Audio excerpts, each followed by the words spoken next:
Apocalypse, I built the infinite train. Greetings, fellow multiversal adventurers. It's an honor to have you back in this saga that has us all hooked. Official channel statement, this story is 100% epic fiction, so please don't attempt real magic, the results aren't guaranteed and insurance won't cover it. The rights to this masterpiece belong entirely to its brilliant original author, we are just a barge sharing it with you. Do you want to keep being part of this amazing community? Join our ninja army of subscribers on YouTube and give this content a like. And for true fans, our Patreon has exclusive ninjutsu waiting for you. Chapter 101 Disaster Plans. Zhao Yan looked at Ling Junai anxiously. Although she usually disliked this emotionally incompetent colleague, she now knew she possessed far greater intelligence than herself. It was her communication and demeanor that had secured the rescue of Lin Xian and his group. Seeing Ding Junai's busyness, her eyes suddenly lit up, and an idea struck her. She quickly called over to her student, Su Wen. Xiao Su, quick, let's take copies of the research materials with us. Huh? Why are we taking that? This is our hard work. Zhao Yan glanced at Ding Junai, pulled Su Wen aside, and whispered, if we get out, these things will prove our worth.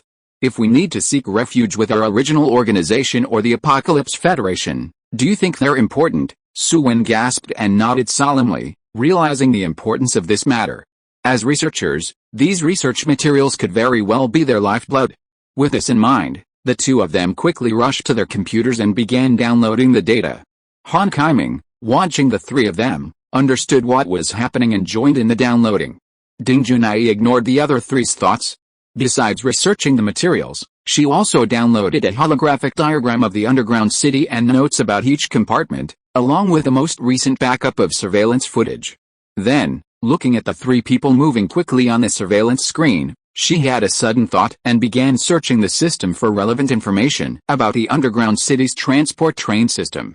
Not long after, Lin Xian and the other two disappeared from the surveillance footage. Judging from the area they had been watching, they had passed through Area D23 and were only a few hundred meters away from their own area, F13. However, the surveillance cameras in the corridors and passageways outside were damaged, so Ding Junai couldn't see Lin Xian and the others' movements. After completing her tasks, she stood up and quickly walked towards the laboratory, arriving at the sealed-off hall, where a barrier door served as their last line of defense. Zhao Yan, Su Wen, and Han Kaiming followed suit. Seeing Ding Junai standing by the door, they didn't dare approach. Are they coming? Han Kaiming called out. Su Wen, his face anxious, Director Ding, are you going to open the door? It looks like there's no one outside. The three retreated, afraid to approach the main door, fearing that the moment it opened, countless man-eating monsters would pour in. Ding Junai simply raised her hand to signal for silence. Then, quietly standing behind the barrier door, her slender finger gently placed on the door opening button. Bang, bang. The highly sealed and soundproofed barrier door effectively blocked out most sounds. The hall was so quiet that the people awaiting rescue could almost hear their own heartbeats. No one knew what would happen once the door opened. Could rescuers descend from the sky, or could a swarm of terrifying monsters surge in? At that moment, everyone's heart was in their throat. Ding Junai listened intently to the noise outside, her expression impassive, seemingly devoid of any emotion. Suddenly, her eyes flickered, and she decisively pressed her finger. With a swish, the dusty, long-sealed isolation door suddenly swung open, letting in a rush of cold air. Da-da-da-da-da. A fierce burst of gunfire echoed. Almost instantly, as the isolation door swung open, three figures wearing gas masks suddenly swarmed in, followed by the howling of countless zombies. Buzz! Kiki rushed in and waved her hand, sending an invisible telekinetic barrier surging and instantly sending the pursuing zombies flying. The terrifying scene sent Zhao Yan, Su Wen, and Han Kaiming tumbling into a corner. Han Kaiming clutched a stool for protection. Wow, the door opened just in time. Kiki, upon entering, glanced at Ding Junai in surprise. Just then, Ding Junai pressed the close button again. Ling. The isolation door closed, shutting out the deafening howling. The hallway of the research area was brightly lit and clean, a world away from the bloody, death-filled atmosphere outside. Ding Junai then turned, facing the three people, and slowly raised her hands. I'm Ding Junai. The air warning system hasn't sounded an alarm, so you don't have to worry about the air. You can take off your gas masks. Lin Xian pointed his gun at Ding Junai. She raised her hands, her face calm, her whole demeanor radiating harmlessness. Seeing this woman, he couldn't help but feel a flicker of surprise. She was calm, logical, and seemingly devoid of emotion. Her features weren't stunning, but they were refined and endearing. She wore gold-rimmed glasses, a long white dress, jeans, and short heels, exuding an air of intellectual sophistication and cool elegance. Lin Xian removed his gas mask, took a deep breath, and turned to look at Zhao Yan, Su Wen, and the others. He asked with a scrutinizing gaze, "Just the four of you, right?" Zhao Yan, Ph.D. in molecular biology, a first-class federal scientific research talent asset; Su Wen, Ph.D. in biochemistry, a first-class federal scientific research talent asset; Han Kaiming, Ph.D. in microbiology and an expert in ecology. Ding Junai calmly introduced them, hands raised high. She cut no corners, directly and swiftly explaining their value to Lin Xian. Her words were concise, without any rambling, as if trying to convince Lin Xian that the people he had rescued were no ordinary people, and that killing them would require at least some careful consideration. "We have no weapons and are willing to cooperate with all your actions. If you rescue us, you can exchange certain benefits from the former federal government team or the new Apocalypse Federation. Yes, yes, yes, we can provide value. Please don't hurt us," Su Wen pleaded, nodding repeatedly. "We're just researchers. We have no hostile intentions." "Yes, yes," Zhao Yan and Han Kaiming quickly replied. Lin Xian's eyes glared. "Didn't you just say you were abandoned assets?" Ding Junai didn't argue, saying, "Comparing the difficulty of rescue, we're abandoned. But as long as we're alive, our existence still holds some value to the authorities." Lin Xian couldn't help but sneer at this. Talking about value even after being abandoned wasn't just intellectual logic, both profound and ridiculous. But from a survival perspective, it made perfect sense. Researchers like them could only find a better future by joining government organizations. In that situation, what was the point in agonizing over whether they were assets or human rights? Building, check, Lin Xian gestured to it. Then, with a gun in hand, the building approached, its massive presence causing Zhao Yan and the others to step back. He lifted the men's research uniforms with his gun and inspected them. After confirming they were unarmed, he nodded to Lin Xian. "Wow, what is this thing?" At this time, Kiki, who had just taken off the gas mask, suddenly saw something and hurriedly walked over. He saw that there was a sealed transparent culture chamber in the laboratory. Inside, there was a plant similar to a chrysanthemum, but the difference was that this was an almost pure black flower with a little scarlet in the center of the petals, which looked very strange. "Blood disaster plant, we call this one number 1. It was first discovered in the polar night." The woman named Su Wen walked up nervously at this time. "From the leaves, stems, and inflorescences, it is obviously Asteraceae, but this seems to be some kind of variant classification, because it was found growing on a corpse," Ding Junai responded coldly. "The new book is on the shelves, begging for monthly tickets, infinite train, rushing into the sky. Thank you so much." Chapter 102 Contagion. Ding Junai's voice came. Seeing that Lin Xian and the others were interested, she said directly, "We highly suspect that this type of plant is completely related to the biological mutations and strange creature infestations caused by the Apocalypse Day. From the current research, the sole value of this blood disaster plant is over 100, which is opposite to the standard of sea-level nocturnal bodies. Therefore, we believe that the blood disaster plant has the biological energy of nocturnal bodies and is related to the energy generated by blood essence." "Wow, weird plants," Kiki blurted out with an amazed look on his face. "Now in our world, whether it is humans or animals, whether it is organic or inorganic matter, it seems that it has been affected by the damn night. What use can this thing be?" Lin Xian asked with a frown. "It's not certain yet." The skinny scientist named Han Kaiming also came up and said tremblingly, "We have done some biological experiments and found that this thing will directly cause biological mutations, which is very similar to the infection in the dark." "Infection in the dark?" Kiki asked. "What can be contagious in the dark?" This, Han Kaiming looked at the three people nervously, then looked at Ding Junai, and then said, "In fact, our various research teams have reached a general consensus at present, but this consensus," Lin Xian couldn't help but raise his eyebrows and smiled. "Why, in this case, you still have to keep it secret for the federal government. It's not confidentiality. Strictly speaking, it's not rigorous and irresponsible. For us scientific researchers, Speculation without experimental results is irresponsible and easy to mislead and panic the outside world. But if you want to know these unconfirmed speculations, we can also tell you, Ding Junai said directly. Yes, let me say this.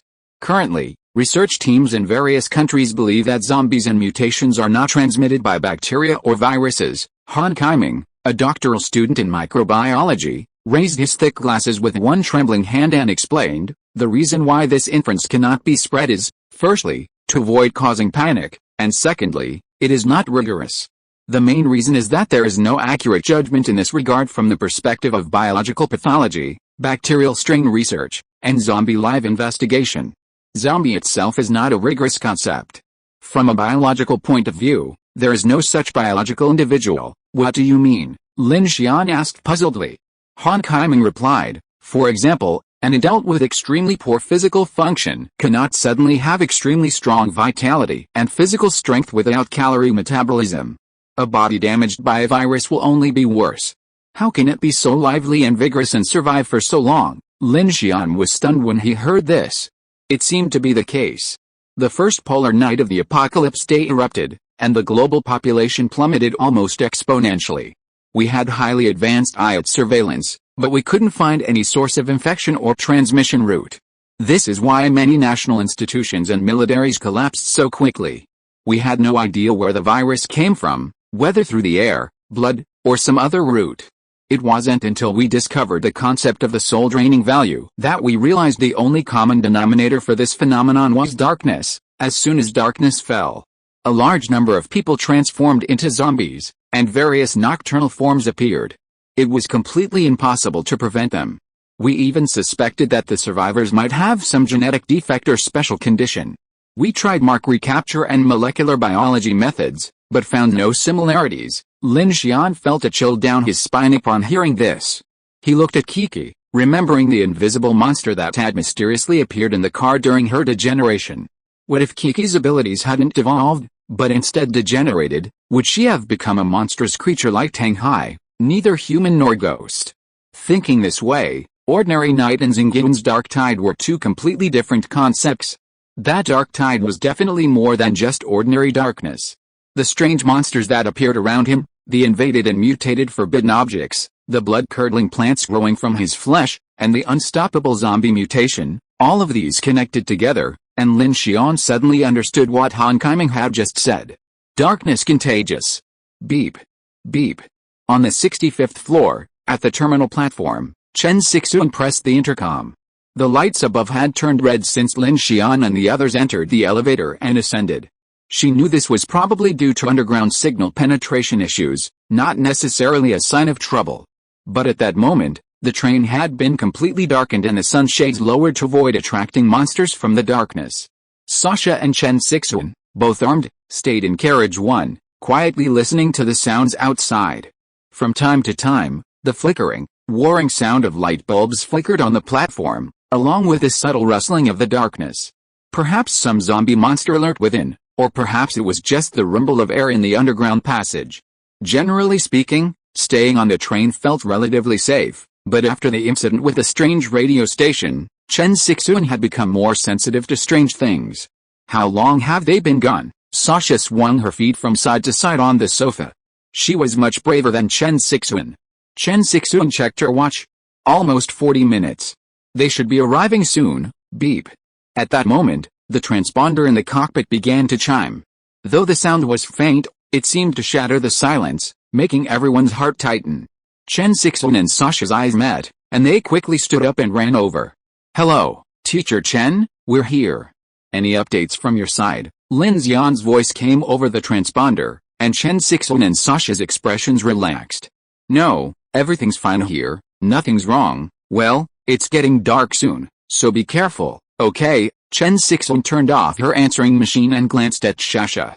In this dungeon, no one knew what would happen after dark, so they had to be cautious. Inside the F-13 research hall on the 52nd floor, Lin Xian looked at Ling Junai. Since we're here, please give us the administrative privileges first, and then tell me the location of the Gemini 11R nuclear-powered electric locomotive you mentioned. Zhao Yan and Su Wen's faces suddenly changed at this. Well, we're more familiar with the systems here, and they're very complex. It's okay, Kiki. Okay, Kiki was already operating the lab's mobile terminal, quickly opening a backdoor program. She then walked over and handed it to Ding Junai. Sister, please authorize me. Lin Xian was confident that Kiki, given time, would find a way to hack into the system directly. After all, she had done this before. However, since Ding Junai currently possesses senior management authority, she doesn't need to go to such lengths. However, Lin Xian's actions immediately made the others nervous. After all, the only bargaining chip they could see was Ding Junai's management authority. If they handed it over directly, then the four of them would really become a burden. Standing in front of Zhao Yan and the other two, Dalu was holding a machine gun and exuding a murderous aura, giving people the feeling of being executed. They had no doubt that this big guy could tear the three women and one man apart with his bare hands. Please vote for the new book, brothers, get on board and go. Chapter 103 Authorization. Lin Xian could certainly see the nervousness on Zhao Yan and Su Wen's faces, but he didn't want to explain. They had already risked coming here, not to play mind games with a few researchers. Now that they were here, Ding Junai had to fulfill her promise immediately. Ding Junai frowned and glanced at Lin Xian, then at the mobile device that Kiki handed over. Her expression settled, and without hesitation, she reached out and entered the password and pressed her fingerprint.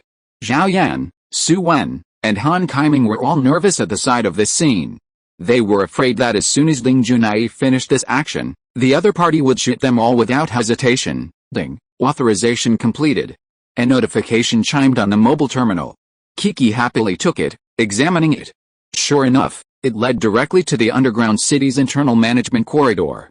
She immediately gave her a grin. Thank you. Ding Junai looked at Lin Xian and said, the Gemini 11R nuclear-powered electric locomotive is currently parked at the 5th-level freight terminal platform, on the 95th floor. The system on that floor went offline 5 days ago, as confirmed by the latest surveillance footage in the system log. System offline? And related to underground creatures, Lin Xian frowned slightly, thinking it wasn't that simple. Yes, I suspect it's because the main structure of the underground city has been damaged, and the tunnel tracks from the 89th floor down may have been affected. The atmosphere suddenly became tense as these words were spoken. Zhao Yan, Su Wen, and the others could see that Lin Xian was very interested in the locomotive, but at this moment, this news sounded completely negative. The authority has been given to you. You will lead us away, right? Zhao Yan's face was ashen, and she was trembling with nervousness. Su Wen also had beside her, looking at Lin Xian with fear on his face. Lin Xian frowned, ignored those people, and asked Kiki, what's the situation? It's almost the same as she said. Kiki's fingers operated on the mobile terminal. The system shows that there was indeed a Gemini 11, our nuclear-powered electric locomotive online on that platform before, but it is now disconnected. Unless we go down and take a look, then let's go and take a look. They have already entered. If they just want to obtain a system permission, it would be a wasted trip. Lin Xian turned around, glanced at them lightly, and said, I'll give you 10 minutes. 10 minutes?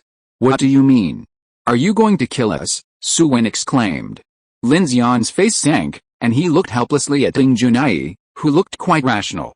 Miss Ding, please pack up your things. We will return to the train in 10 minutes. It will be dark soon. You'd better be prepared. There are all kinds of monsters outside.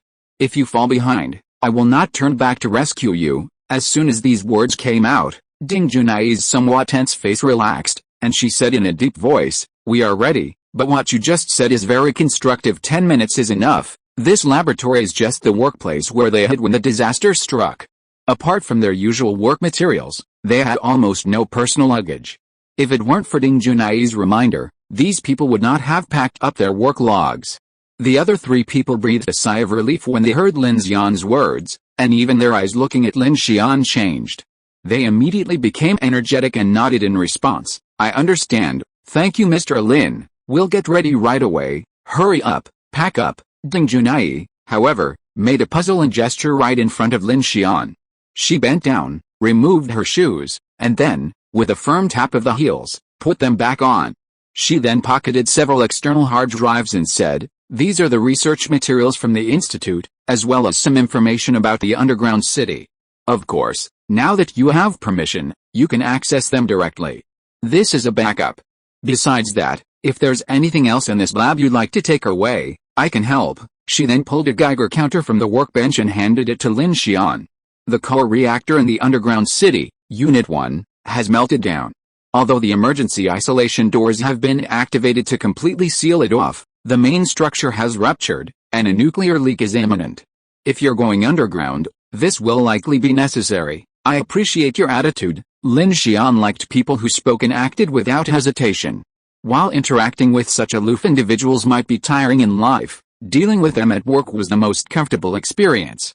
"Lin Xian," Kiki approached, pulling out the information about the number 1 blood plague plant and enthusiastically handing it to Lin Xian.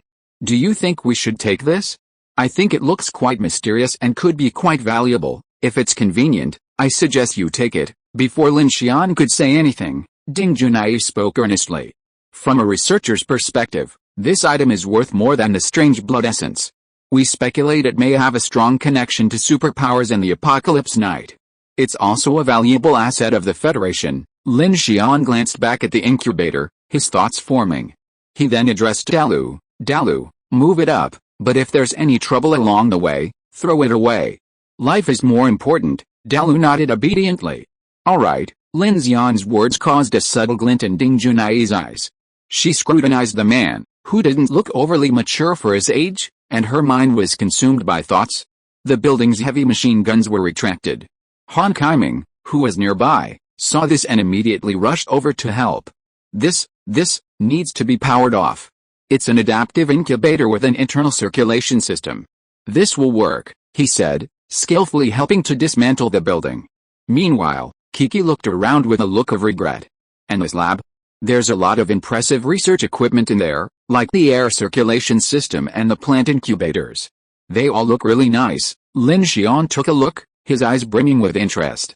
However, the lab equipment wasn't their primary target this time, and even bringing it aboard wouldn't be immediately useful. The priority now was energy and weapon systems, followed by medical, life support, and so on. This included, as Kiki had mentioned, finding the dungeon's AI module, which would be incredibly useful. But that was no longer possible. From the information Ding Junai had relayed, only subsystems and backup power sources remained in the dungeon, indicating the main control system had already been taken. Ding Junai heard the conversation between the two and looked at Lin Xian with a frown. "Why do you need these things?" Lin Xian responded in surprise. "As a scientist, don't you know the value of these things?" "I'm sorry, I didn't express myself clearly." Ding Junai changed her words. "I mean, these things are all for research purposes and are indeed important to us, but we are all in a life or death situation. Why do we still care about these things?" "Right," Lin Xian interrupted her and said directly. Ding Junai knew that she asked too many questions, but when Lin Xian asked her back, she nodded and replied, "Yes, but you don't have to tell me." Lin Xian responded coldly, "Haven't you analyzed my purpose? Since it is a mobile doomsday train, in addition to supplies and food, we also need other useful equipment. That's why I will cooperate with you. I am interested in energy systems, weapon systems, air, water purification equipment, medical equipment, etc. If conditions permit, I don't mind bringing mobile plant cultivation cabins or laboratories, so I need you to tell me in detail about the areas with these equipment." Lin Xian's words made Ding Junai's originally cold face show some surprise at this time. She slowly said, "You want to build the train into a mobile underground city?" "That's right," Lin Xian said directly. "Do you want to make any comments on this?" Ding Junai was stunned, looking at Lin Xian with a scrutinizing look, and then said no. "As far as I know, there are 2 Col-3 biological science research cabins in the internal hoisting platform of GF4.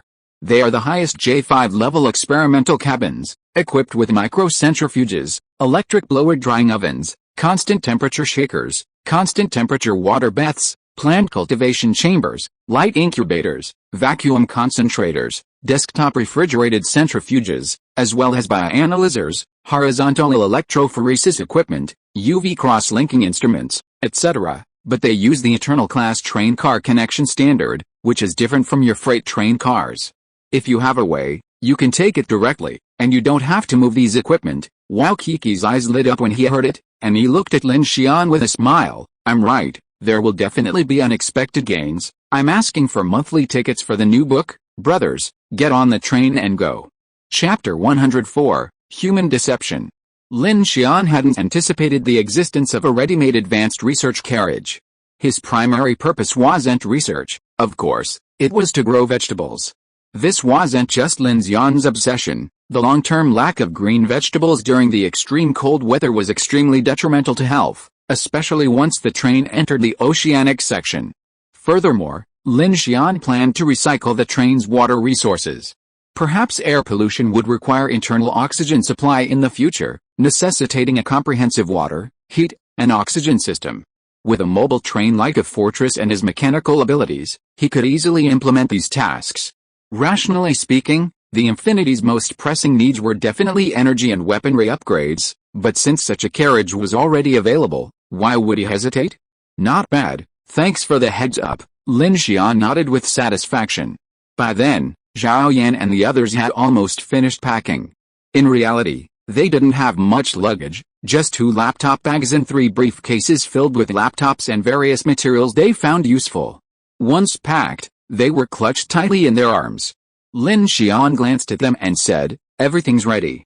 Let's go." At this moment, Zhao Yan approached Lin Xian with a nervous look on her face and asked, "Mr.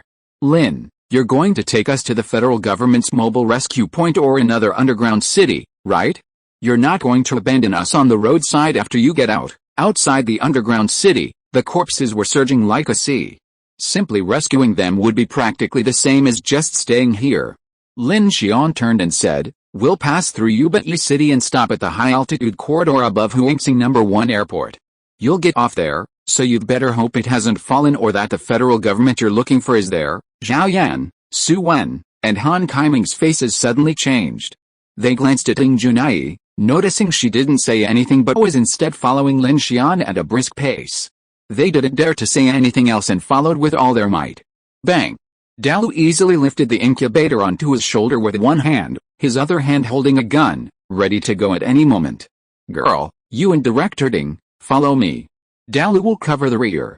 It's getting dark soon, and we don't know what's going on out there. Try not to get left behind, okay?" Kiki put her gas mask back on, tucked the portable computer into her arms, and gestured to Ding Junai to open the door. Ding Junai nodded and took a deep breath. Everyone's heart leaped again. With a soft sound, the protective door to the research hall swung open again. As the alloy door swung open a crack, countless zombie hands scrambled in frantically, clawing at the area, their roars and howls deafening. Upon seeing this, Su Wen, the youngest, screamed in fear and shrank back behind Zhao Yan. Han Kaiming, Zhao Yan, and other researchers in the lab were also terrified by the scene, their faces turning pale and their bodies trembling. Lin Xian ignored them. The moment the door opened, Kiki unleashed a shockwave, sending dozens of zombies and strange insects flying. The wave splattered the walls and corridor, sending blood and body parts flying. Bang, bang, bang. Lin Xian opened fire, providing cover. The zombies clogging the corridor were instantly cleared. More noises echoed from the surrounding passages. He shouted, "Follow me." Xian led the way, bursting out of the corridor. With a wave of his hand, he conjured a steel gate, blocking one side of the corridor to prevent more zombies from rushing in. Ding Junai's eyes flashed with surprise at this scene. In all her research on supernatural powers, this was the first time she had seen steel materialize from thin air, and she was stunned. Kiki quickly followed, dashing out without hesitation. Zhao Yan and the other two, their necks hunched, followed with a frightened urge. The return route was already familiar, and with Ding Junai by their side, the team's pace increased even faster. Zhao Yan and the others were on edge, fearing they might fall behind. Beep. Beep. Lin Xian's watch beeped 6:45 p.m. Darkness. Inside the underground city, it was impossible to tell if it was dark outside. Strangely, the lights in the 52nd floor corridor also started to chime in with Lin Xian's watch. What was going on? All the lights flickered eerily, and a chilling aura, palpable to everyone, seemed to surge up from underground. Lin Xian's eye twitched, and as he gazed at the darkness ahead, his expression darkened. He sensed something rapidly approaching. "Girl." Lin Xian took a step forward and gestured to Kiki, slowing her down. He then placed the flashlight to his ear, a bracket quickly appearing to secure it. At the same time, he freed his hand, and a surge of electricity began to gather in his palm. A woman's eardrum-piercing scream suddenly rang out. Lin Xian's flashlight beam illuminated a blood-red figure in the corridor. In a split second, the figure was sprinting towards him, its claws covered in black nails darting towards him. Lin Xian, be careful. Even before Kiki finished her words, Lin Xian's eyes froze, and the surge of electricity in his hand pierced the darkness, gleaming brightly in the dark corridor. In that instant, almost everyone saw that the swiftly approaching figure was actually a female zombie. Her skin seemed to have melted away, revealing nearly rotten flesh and limbs. Her mouth gaped, her chin dangling almost to her chest, a terrifying sight. Fortunately, Lin Xian's perception had greatly increased, allowing him to sense the approaching figure from a distance. Without hesitation, he unleashed the surge of electricity. With a whirlwind of white lightning, it instantly pierced the corpse's face. Simultaneously, Kiki, standing nearby, grasped the creature with a single hand, pinning it to the ground. Kiki gritted her teeth, clenched her fist, and threw the corpse with one hand. Like a cannonball, it blasted into a nearby office, smashing through the wall. What kind of zombie is this? It's so fast, Kiki, wearing a gas mask, asked Lin Xian in a buzzing voice. Lin Xian frowned, took a look, and continued on his way back. I don't know. The zombies here are completely different from those outside. They're not strange, but they're much more powerful than ordinary zombies. He felt a little nervous. The speed of the female corpse just now was astonishing, even faster than the ones they had encountered on the platform before. Snap, snap. Ding Junai quickly followed behind Kiki and Lin Xian, and whispered, we tend to call this kind of existence that is different from nocturnal bodies, that is, monsters mutated from humans, human ghosts, Kiki asked curiously. Yes, you can understand it this way, that is. This kind of existence is a special creature among zombies with superpowers. Are you talking about the degenerated things? Ding Junai looked at her in surprise. Do you know about degeneration? We know a lot. Lin Xian walked in front, raised his hand and shot several zombies in the head, without stopping. This kind of question is meaningless. I'm asking for monthly tickets for the new book. Brothers, get on the bus and go. Chapter 105 Return. Ding Junai was speechless, then continued in a deep voice, yes, if we follow the theory of dark infection, we can call all zombies the degeneration of humanity, and some people with superpowers the evolution of humanity. Whether it's evolution or degeneration, unpredictable biological mutations occur. This phenomenon is familiar in basic biological evolution and virology. However, the cause of these mutations and evolutions, the dark tide, is currently unknown to us. With a burst of fire, Lin Xian and Kiki quickly led the team through an open area. Along the way, there were zombies they had killed on their previous trip, indicating that their return route was correct. I understand what you're saying, but that's not what we're asking. Lin Xian's expression was focused, and he hurried as he spoke. I want to know why there are so many of these so-called human-like creatures down there. There were thousands of zombies outside the dungeon, but only after they entered did these strange zombies begin to appear more frequently. To Lin Xian, this was a somewhat dangerous sign. I don't know about that. Ding Junai's breath quickened from the intense running. She tried to remain calm, saying, ever since the construction team encountered the unknown creatures underground, strange things have been happening in the dungeon. If it were just ordinary zombies, the Federation's underground city wouldn't have fallen so quickly with its armed forces. It's the appearance of these human ghosts that forced the higher-ups to abandon the entire dungeon and relocate the city, so, in some ways, what's underground is even more terrifying than the night infection. Right, you could say that. Ding Junai's words made Lin Xian's face grow serious. The danger of this place was beyond his imagination. The threat posed by these human ghosts was unpredictable. According to the theory of supernatural evolution, didn't this mean that these human ghosts also possessed powerful supernatural powers? Lin Xian thought of Teng Hai. Perhaps that guy was already a human ghost, just at an advanced level, making him more difficult to deal with.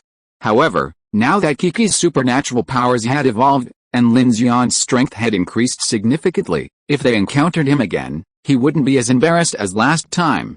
Wait a minute, Han Kaiming, walking behind, was so exhausted his legs were shaking, and he could barely walk. He clutched his briefcase tightly and fell to the ground with a thud, gasping for breath as he shouted, "Can you slow down a bit? I can't walk anymore." Lin Xian glanced back as he hurried. Not only Han Kaiming, But Zhao Yan and Su Wen were also running with pale faces, their eyes filled with fear. Ding Junai wasn't much better. She had been trying to remain calm, but as a woman who spent so much time in the lab, how could she be in good physical condition? Moreover, they had been starving for a week, relying solely on the lab's experimental plants to survive. If it weren't for the drinking water in the lab, they would have died of thirst long ago. Professor Han, don't fall behind. Zhao Yan, walking ahead, turned back and saw Han Kaiming lagging behind the group. I'll go help him. Su Wen was the youngest among them, and although he was also exhausted, he was still in better shape than Han Kaiming. She turned around immediately, only to be caught off guard by the building behind her. Be careful. Before she could finish her words, a sharp shriek echoed. A red figure flashed from behind the corridor they had just passed, and at the same moment, several strange black insects scurried out from the darkness. Han Kaiming felt a chill at the back of his head. Before he could even stand, a sharp claw pierced his throat. At the same moment, countless black insects pounced on him and began to bite. Ah! Zhao Yan and Su Wen instantly screamed in terror and retreated. Bang! Bang! Bang! The building's light machine gun immediately opened fire, instantly shattering several of the black insects. Kiki, grab her. Lin Xian hadn't expected this thing to come back to life. He had just shot her in the head and Kiki had crushed her into a bloody mess, yet how could it suddenly appear again? Kiki, who was walking in front, turned immediately. The female corpse was incredibly fast, almost leaping in front of the building. Fortunately, Kiki grabbed her with her telekinesis. The scene was so terrifying that Kiki couldn't help but break out in a cold sweat. Building, crack. Building took 2 steps back, his eyes grimly fixed on the female corpse held in midair by Kiki. His expression changed, and he immediately drew his greatsword from his back and slashed it down. Wow! The female corpse was instantly split in 2. Not yet. Lin Xian stepped forward and blasted the 2 halves of her head with 2 wind guns, shattering them into pieces. The corpse finally fell silent. Professor Han, Su Wen exclaimed. Countless black insects swarmed, and Building raised his machine gun to fire. Kiki raised her hand again, sending a shockwave that sent the insects flying. But when she shone her flashlight over, she saw Han Kaiming had been torn into 4 or 5 pieces by the insects, blood splattering on the corridor walls. A horrific scene. Ah! Zhao Yan cried out at the sight of this horrific scene. Lin Xian quickly shouted, get out if you want to live. Boom boom boom. Everyone's heart sank as they frantically ran back. Zhao Yan and Su Wen trembled with fear, their minds blank. They didn't even dare to cry or scream, refusing to breathe the entire way. They wished they had 2 more legs, following closely behind Lin Xian and Kiki. Finally, they reached elevator 3 in area K2. The doors opened, and the light from within, like heaven descending, bathed everyone in it. Hurry in, Lin Xian urged. Ta-da-da, bang bang bang. From the darkness, a continuous stream of zombies burst forth, most of them dressed in scientific uniforms, clearly the researchers. As the elevator doors closed, Lin Xian breathed a sigh of relief. He pulled out his intercom and continuously adjusted the signal. Oh my god. Professor Han is dead. Su Wen, paralyzed by fear, clutched Zhao Yan's shoulders, his eyes trembling with emptiness. Lin Xian glanced back at the 2 of them. Can you still run? Zhao Yan and Su Wen nodded frantically, as if they were afraid he'd abandon them. Lin Xian sighed softly. He could tell these people were truly starving. Furthermore, they were just ordinary people in the lab, so it was a miracle they were still able to run. He remained calm. He had done everything he could. While the 3 of them were psychics, they weren't gods. Like the bloody female corpse from earlier, if it hadn't been for Kiki or if he had reacted more slowly, he would have been stricken too. Fortunately, Shasha and Chen Sixuan stayed in the car, otherwise, the consequences would have been disastrous. Luckily, there aren't many people on this research floor.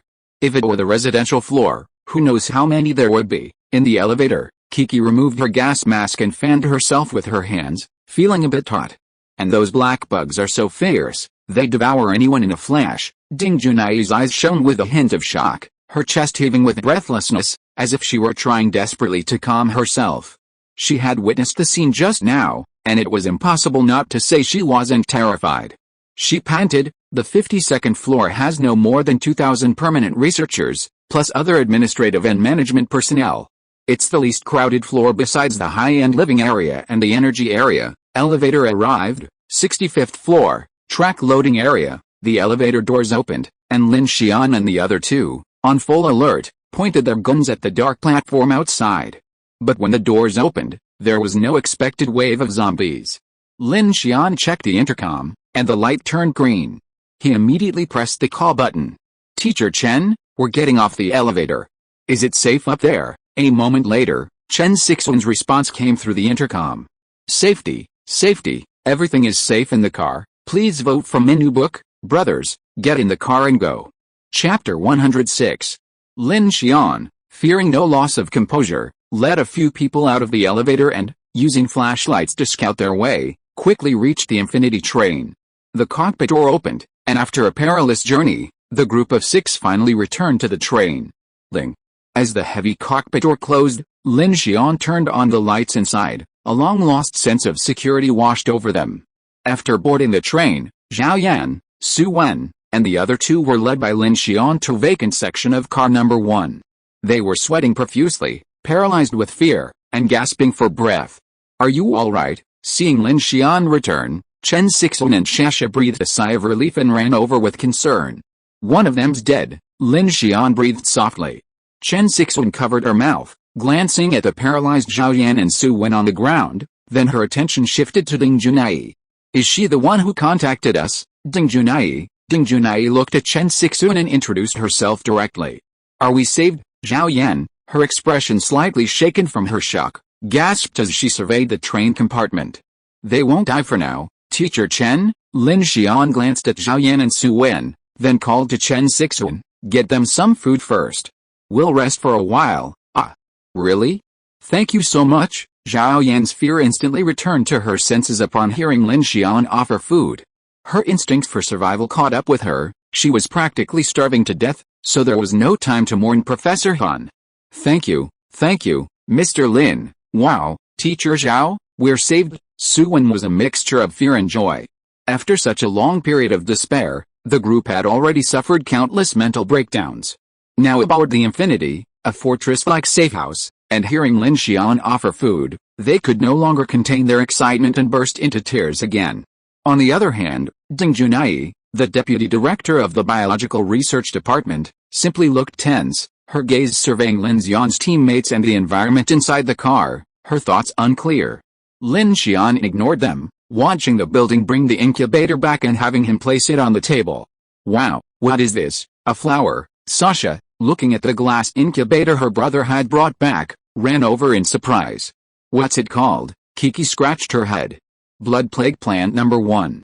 If you like, you can also call it hell black chrysanthemum." Ding Junai's expression was cold as she said to Kiki, "It's not an official name, we just call it that, hell black chrysanthemum. It sounds very unusual." Chen Sixuan frowned, looking at the black pistil with a look of surprise. In her eyes, this strange flower had a strange beauty, especially the red center, which gave it a sense of eeriness. "This thing," Lin Xian examined, "I'll put it away for now. The Phoenix Federation should have relevant information later, and we'll see what to do with it then." Without further ado, Lin Xian decided not to intensify his curiosity. If it truly was an item related to supernatural powers, it might be worth a fortune. As night fell, the blizzard intensified. Across the vast southern plains of Mount Dalo, a chilling wind howled as the snow continued to bury abandoned cars and thousands of corpses stretching for dozens of kilometers beneath a thick layer of snow.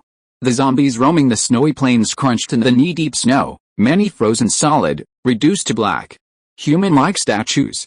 On the 65th floor of Underground City 9, a deadly silent freight terminal, the Infinity quietly docked. The warm glow from its interior kept the fear at bay. After about an hour's rest and a bite to eat, Zhao Yan and Su Wen finally calmed down a bit. Lin Xian didn't have time to care about them.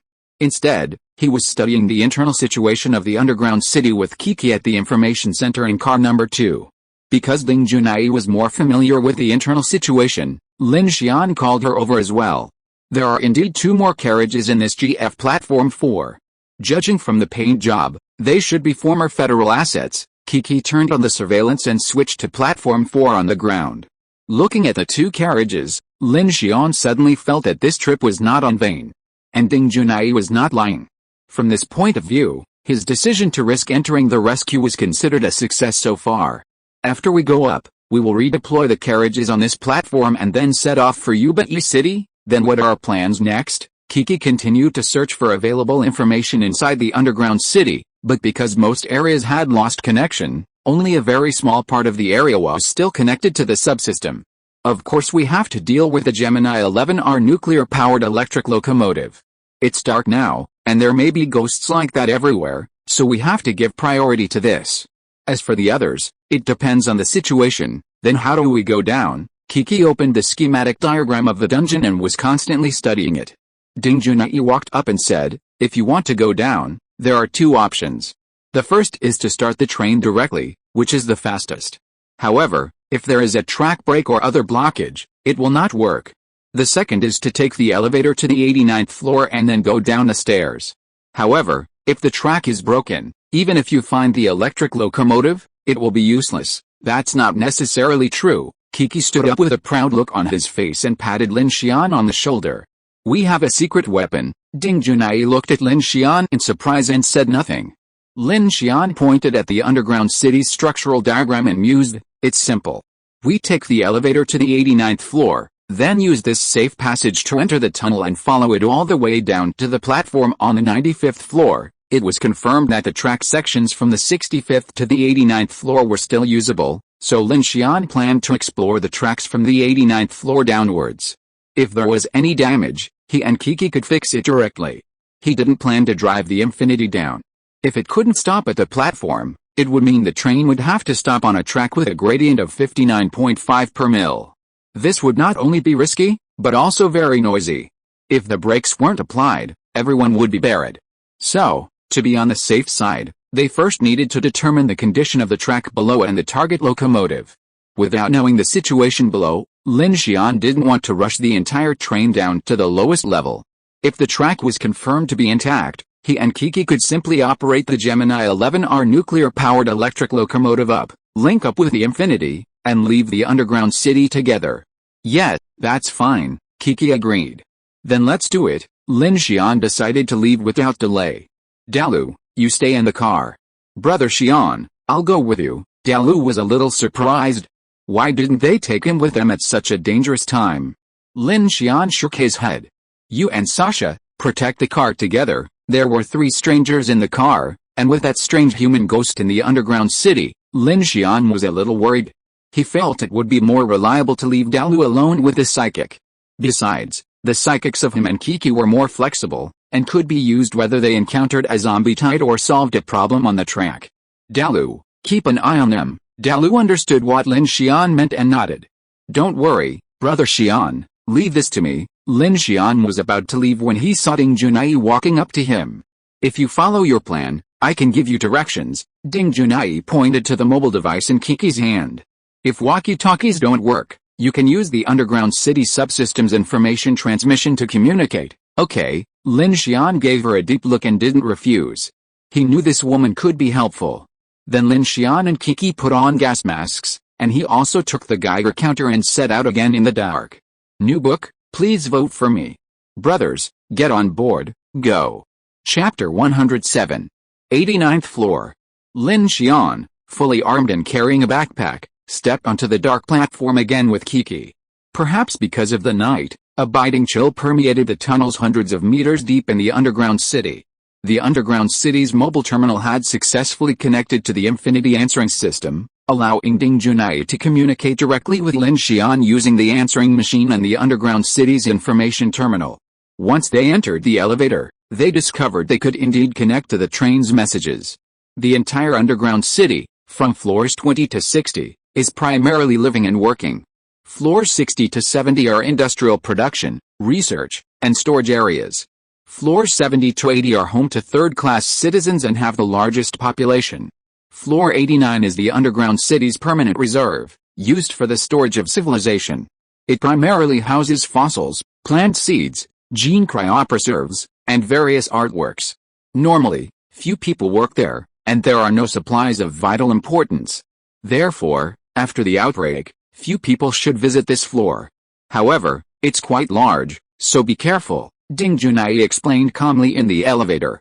Wow, The 40th floor is used to house the first and second class citizens with the smallest number of people, and the 10th floor is used to house the third class citizens with the largest number of people. That's really perverted, Kiki said with a click of his tongue. Lin Xian glanced at her and said, if you come, you definitely don't have to live below the 60th floor. Kiki's tone was full of disdain. I don't like it here. It's hard to breathe. My carriage number 2 is more comfortable. When the time comes, we will rush out of the Parma grassland, the Romulus desert, and the Pacific Ocean. It's more comfortable to die anyway than to die here. It's a pity. I thought we could find a lot of supplies, a lot of weapons, and a lot of equipment. Lin Xian didn't care. If I could get the Gemini 11R nuclear-powered electric locomotive, I would be very satisfied. Not to mention there are 2 scientific research carriages on it. Wouldn't our planting base be realized immediately?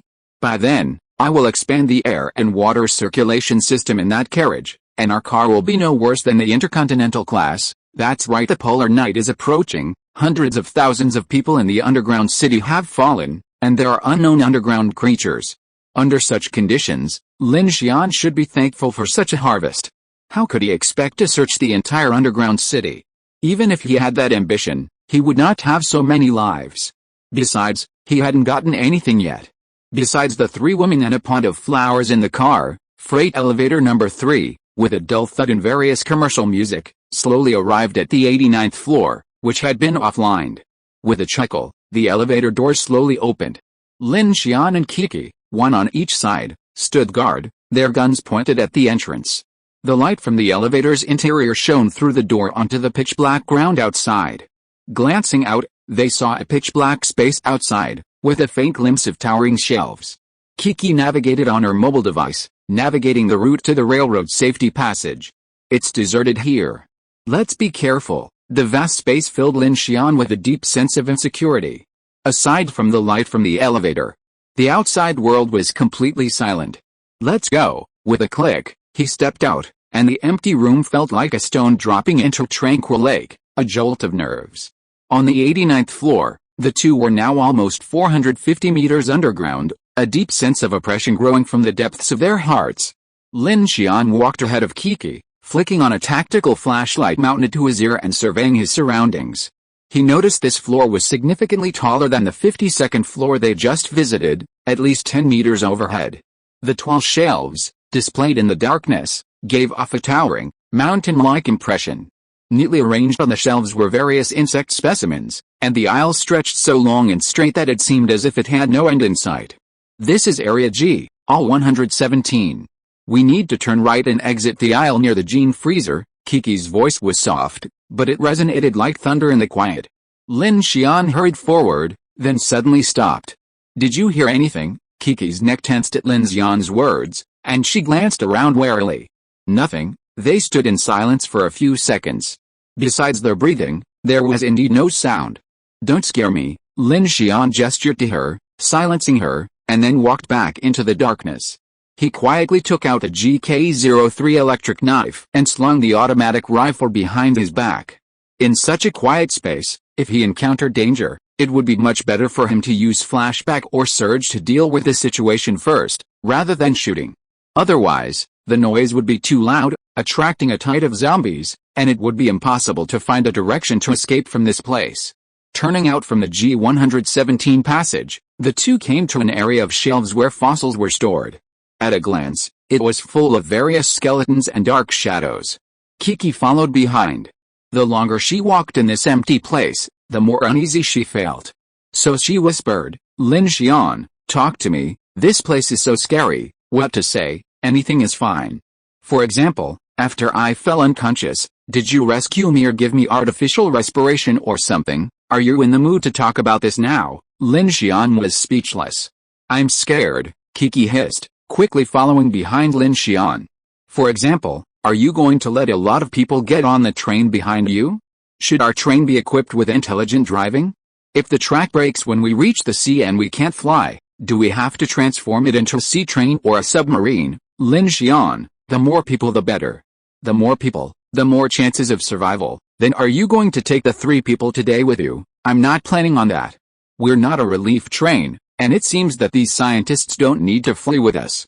They're still thinking about seeking refuge with the new federal government. Tisk, just go. Maybe it's not as safe as on our Infinity. What I'm more worried about now is the problem of the high-altitude corridor, Lin Xian said as he walked. Director Ding said that during the underground city migration, many aircraft and airships were evacuated together, but these air units are all gone.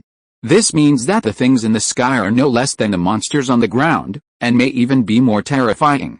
Since the day of apocalypse, all kinds of aerospace and satellite equipment have been in trouble. There may not be just that big jellyfish in the sky. Lin Xian thought of the gigantic floating corpse he'd seen in Kiki's degenerate illusion, and a faint shudder lingered in his heart. Air isn't necessarily safer than ground. If it weren't for the Infinity's thick armor, the entire crew would have perished countless times on their escape. After walking a considerable distance, the surroundings began to grow colder. Leaving the fossil area, the two men arrived at a larger area. Shelves were lined with numbered glass containers, filled with dried and stored plant seeds. Lin Xian, look, so many seeds. Kiki glanced over with a flashlight, her eyes sparkling with wonder. Aren't you planning on growing vegetables on the train? Do you want to take some and cultivate them? Lin Xian glanced at them and said without hesitation, yes, since we're here, I might as well take some. High-quality seeds for breeding aren't easy to find. With a black rain now bearing down, plants have been decimated, and many fruits and vegetables are practically gone. Lin Xian couldn't possibly be searching for them on the road. Since there was already some available, he decided to grab some. It wouldn't take up much space anyway. So he took off his backpack and began to select some suitable seeds to put inside. Just as the two were collecting seeds along the way, a strange sound was heard, like the sound of a wooden stick being dragged on the ground. The two immediately stopped and listened carefully. This time, Lin Xian was sure that he had not heard wrong. New book, please vote for me. Brothers, get in the car and go. Chapter 108 Human Skeleton. A faint, unfamiliar sound suddenly echoed through the silent space, instantly causing the two men's expressions to change, and they looked around. The floor was so empty, almost entirely composed of display shelves and corridors, like a vast museum. The sound echoed through the emptiness, making it difficult to find their way. Lin Xian's nerves tensed. There's definitely more than just the two of us here. Kiki suddenly became nervous. She quickly picked up her mobile phone, checked the route, then glanced around fearfully, urging Lin Xian, hurry. Just past a corridor is the genetic freezing area. Lin Xian didn't hesitate, drawing his knife and moving forward, his electric knife gripped tightly, his concentration reaching its peak. The sound echoed again, seemingly behind a few display shelves to the sides of the two men, parallel to them. Click, click. Lin Xian and Kiki broke into a jog, the beams of their tactical flashlights flickering in the darkness, illuminating the black floor ahead. The creaking sound continued, and Lin Xian was startled. He had clearly run a great distance, yet the sound seemed to be sticking to a nearby display stand, constantly appearing to his left at just the right moment. Just as Lin Xian and Kiki turned into a long corridor, something strange began to happen. Perhaps it was the air or the sight, but Lin Xian noticed their flashlights dimming, and the darkness ahead, like thick ink, swallowed his vision. At the same time, the creaking sound of something dragging, not far behind them, began to echo underground. Ah! Lin Xian, the sound startled Kiki, and she cried out softly. Since she couldn't run as fast as Lin Xian, he reached out and grabbed one of her hands, pulling her forward quickly. The sound of running echoed through the vast corridor, a hollow thud. Kiki's heartbeat quickened, and she clutched Lin Xian with one hand while the other tightly gripped the mobile device. Then, the eerie creaking sound began again, this time almost right behind her. Kiki was startled, reflexively letting go of Lin Xian's hand. She immediately unleashed her supernatural power and swung it behind her. Buzz! Invisible power surged, sending shockwaves surging. A dull thud echoed, as if something unseen had been sent flying. Lin Xian, there's something behind us, I know. Lin Xian sprinted, but Kiki was clearly struggling to keep up. Unlike Lin Xian, Kiki's supernatural power didn't seem to improve her physical fitness, unlike Lin Xian's enhanced stats, which gave him a stronger physique than an ordinary person. Running at full speed almost left Kiki breathless. As the two of them passed through the long corridor, a frozen chamber, shimmering with a faint blue light, began to appear ahead. A cold white air flowed through the passage, resembling fog, obscuring the path. What's going on? Isn't the power out? Freezers usually have their own emergency power source, but from the looks of it, it looks like there's a leak somewhere. Lin Xian checked his Geiger counter as he ran. Both he and Kiki wore gas masks, with no other protective gear. Go this way, Kiki shouted. After rushing into the freezer's passage, a cold, white mist began to engulf them, blurring their vision. Lin Xian held his sword across his face, his other hand tightly grasping Kiki. Hello, suddenly, a voice echoed from the front. It sounded like a little girl's voice, but it sent chills down Lin Xian's and Kiki's spine. Not only was the voice sudden, but they also noticed the unfamiliar tone. In short, it didn't sound human. Who's talking? Be careful. Lin Xian, running ahead, instinctively pulled Kiki along and shoved through the narrow passageway leading to the freezer. Whoosh! Something seemed to roll past in the passageway they had just dodged. Hello. Hello, the eerie voice echoed again, this time even deeper, as if straining to appear normal. But the more it did so, the more terrifying it became. Over there, Kiki gasped, pointing to the entrance of the distant passageway, the direction they had just come from. Lin Xian looked over and was shocked to see a white, cold air rapidly flowing in both directions outside the passageway, as if something was approaching through the mist. And it was quite large. A strange entity. Lin Xian's first reaction was that this size definitely wasn't a zombie, and it certainly wasn't a humanoid either. Boom, boom, boom. Lin Xian quickly caught his breath, pulling Kiki along as he hurried through. It seems to be following us. Hurry, it's right up ahead, Kiki said anxiously. The two rushed out of the gene freezer area and into a corridor, when that eerie voice rang out again. You. Hello, the voice became shrill, deliberately imitating a human. Lin Xian followed the sound and turned his head, shining the beam of his tactical flashlight towards the fluorescent freezer door. At that moment, a dark figure resembling a human skeleton appeared in that direction, running quickly towards the two. Look out, Lin Xian yanked Kiki behind him. His mechanical heart-word interaction, rapidly constructing a steel frame from steel. It erected itself in the middle of the corridor, completely blocking the space. Bang! Creak! The human skeleton, unable to discern its shape, slammed head-on into Lin Xian's frame. The steel frame instantly buckled, sending sparks flying from the wall. The sudden obstruction hindered the creature's movement. Just as Lin Xian was about to take advantage of the opening to escape, a blood-red skull suddenly lit up in the darkness. Flames seemed to blaze from the massive skull's eyes and maw. Instantly, a 3-meter-tall, crimson skeleton covered in bone spurs appeared before their eyes. A sharp roar pierced their ears. Suddenly, a stream of white flames erupted from the skull's mouth, accompanied by waves of blood. A scorching, fishy odor instantly filled the corridor. Fire-breathing, Lin Xian was startled at the sight, his reaction instantly intensifying. Ice shield. Boom. Waves of flame instantly illuminated the entire corridor. Kiki leaned against Lin Xian, raising her hands and using telekinesis to block the blazing heat. Invisible forces blocked the scorching aura, and countless blood plasma stained the corridor crimson, forming a spray area extending from Lin Xian's position to both sides. Lin Xian's ice shield instantly vaporized, igniting the steel wall behind him. If Kiki hadn't blocked it, the steel wall would have been burned through as well. What the hell is this thing? How can this strange thing talk? Go! Kiki's face turned panicked. She reached up, grabbed a massive chandelier in the corridor, and yanked it hard. Clang! The metal chandelier fell, slamming down against the blood-red skull, crushing the skull against the steel frame Lin Xian had constructed. The frame buckled with a whimpering sound and collapsed to the ground, buried beneath the chandelier and the pile of steel. Taking advantage of this opportunity, Lin Xian pulled Kiki and rushed out of the corridor. Under the flashlight, a narrow maintenance passage appeared in front of him. If you are listening to this novel on a channel other than Fanfic World, it means it was downloaded and re-uploaded without effort.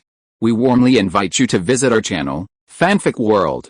There you will find the original version of this story and many other novels of various genres. We look forward to seeing you dive into a world of incredible novels. Chapter 109 Passage. Right there, Kiki yelled. Before anyone arrived, she had already used her supernatural power to pull the metal emergency door, instantly bending and forcibly ripping it from its frame. Lin Xian, unable to react, quickly said, "You can open doors faster than me, what nonsense, hollow, hollow, hollow." In the corridor behind them, the tall, red skeleton darted out, its limbs and bone spurs piercing the wall with a resounding, hollow sound. Ugh! Another sharp sound echoed.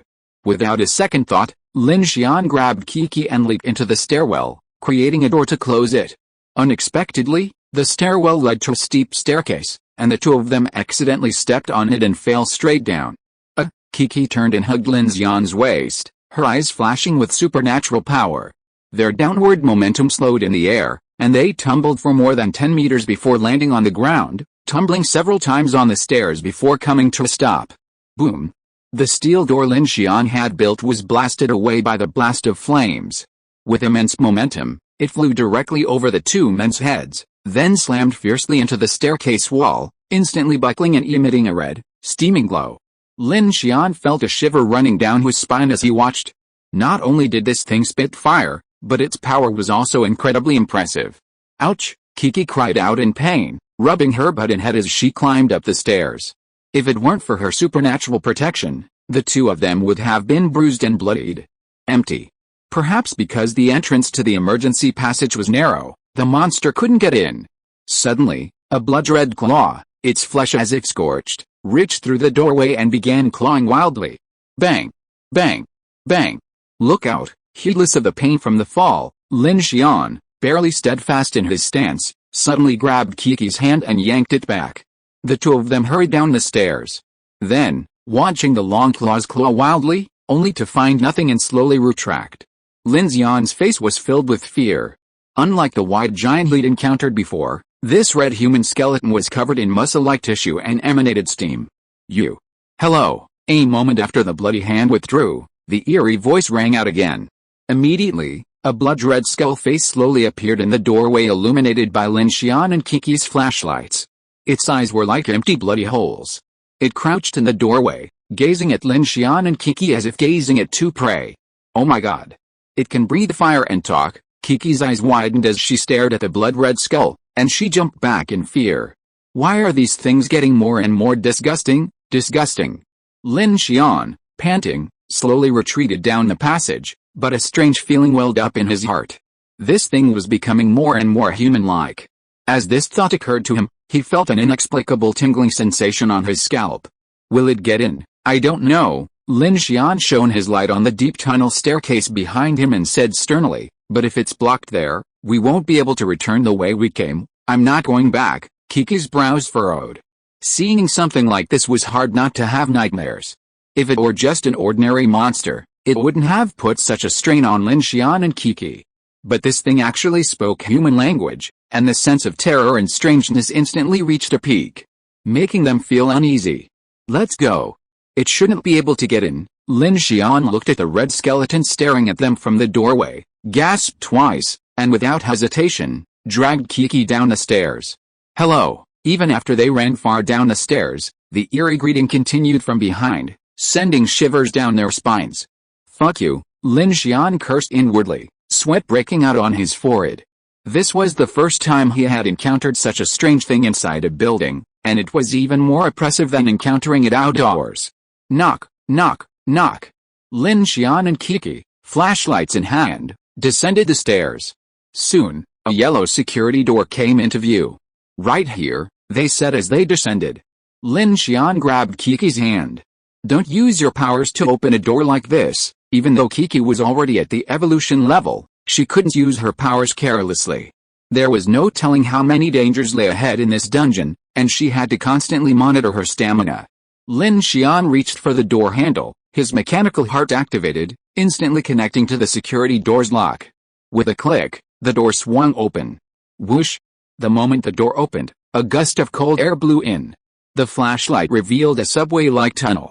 The ductwork and emergency exits along the tracks looked almost newly constructed, yet the entire passage was filled with a strong, decaying smell. Are we just going down the tracks? Kiki asked. It's a bit far, 6 floors.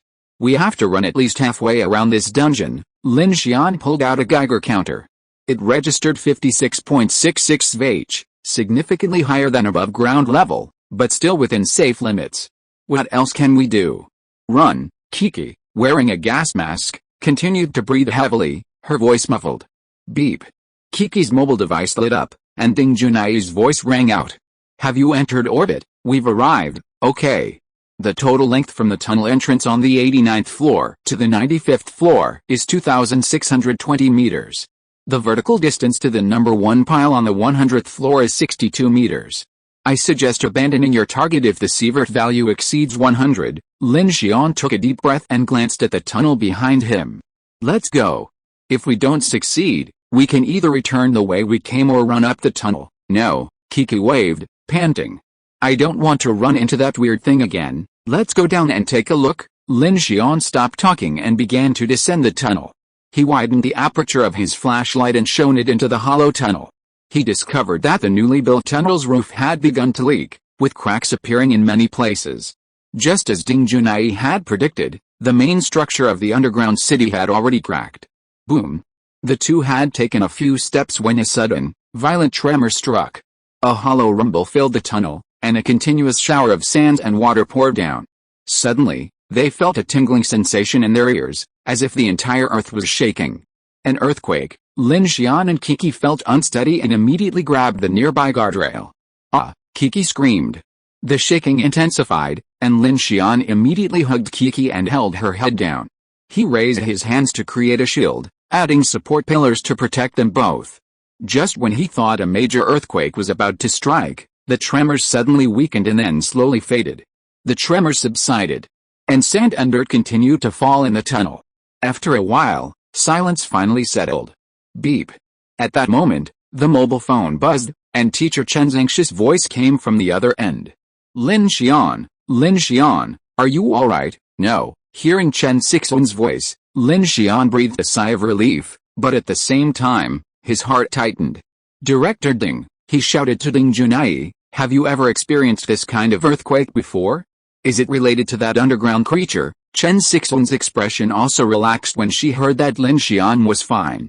Ding Junai next to her said, yes, for the past 2 weeks, earthquakes of this magnitude have occurred several times a day, almost all concentrated at night. When Lin Xian heard this, he felt a sudden chill.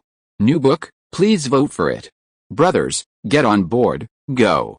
Chapter 110 Hill. At this moment, Lin Xian began to feel that his decision to take the plunge was a bit impulsive. A monster that could cause an earthquake, he couldn't even imagine what lay beneath this dungeon. Wow! Lin Xian shook off the remaining sand and dirt, his heart sinking. But now that he was here, he had no choice but to forge ahead. Let's go. Wow, Lin Xian, if the earthquake collapses this place, we'll be buried here, Kiki said as they walked. Sounds more dignified than dying by zombies and black bugs, huh? Aren't you afraid? What's the point of being afraid? Lin Xian walked quickly along the maintenance passage, flashlight in hand, his tone urgent. Since we're all here, we have to get something out of it. Alice, if I die here, I'll be buried with you, Kiki muttered. If you want, you can find that handsome red guy from earlier. He says hello. He's quite polite. Lin Xian found this girl's brainwaves amazing. She even complained about this in a life or death situation. Bah. I don't want to. She took 2 quick steps and tugged at Lin Xian's shirt. Then I'd better be buried with you. I'll save myself from becoming a wandering ghost. In the long, hollow tunnel, the two panted and whispered, their voices echoing through the passage. Lin Xian shone his flashlight forward, observing. Suddenly, he seemed to notice something and stopped abruptly. Kiki, who was behind him, couldn't avoid it and bumped into Lin Xian on the back. Why did you stop so suddenly? Kiki rubbed her nose. Lin Xian shone his flashlight toward the top of the passage ahead. There, on the wall, he saw a reddish-brown object, roughly the size of a wash basin, with irregular shapes, resembling some kind of biological tissue. Is that flesh? Kiki frowned, her expression growing grim as she looked. Look, there's more up ahead, she exclaimed. Lin Xian shone his flashlight forward, and sure enough, he saw more flesh and blood ahead. It looked like a tumor growing on the wall, making her feel a little uneasy.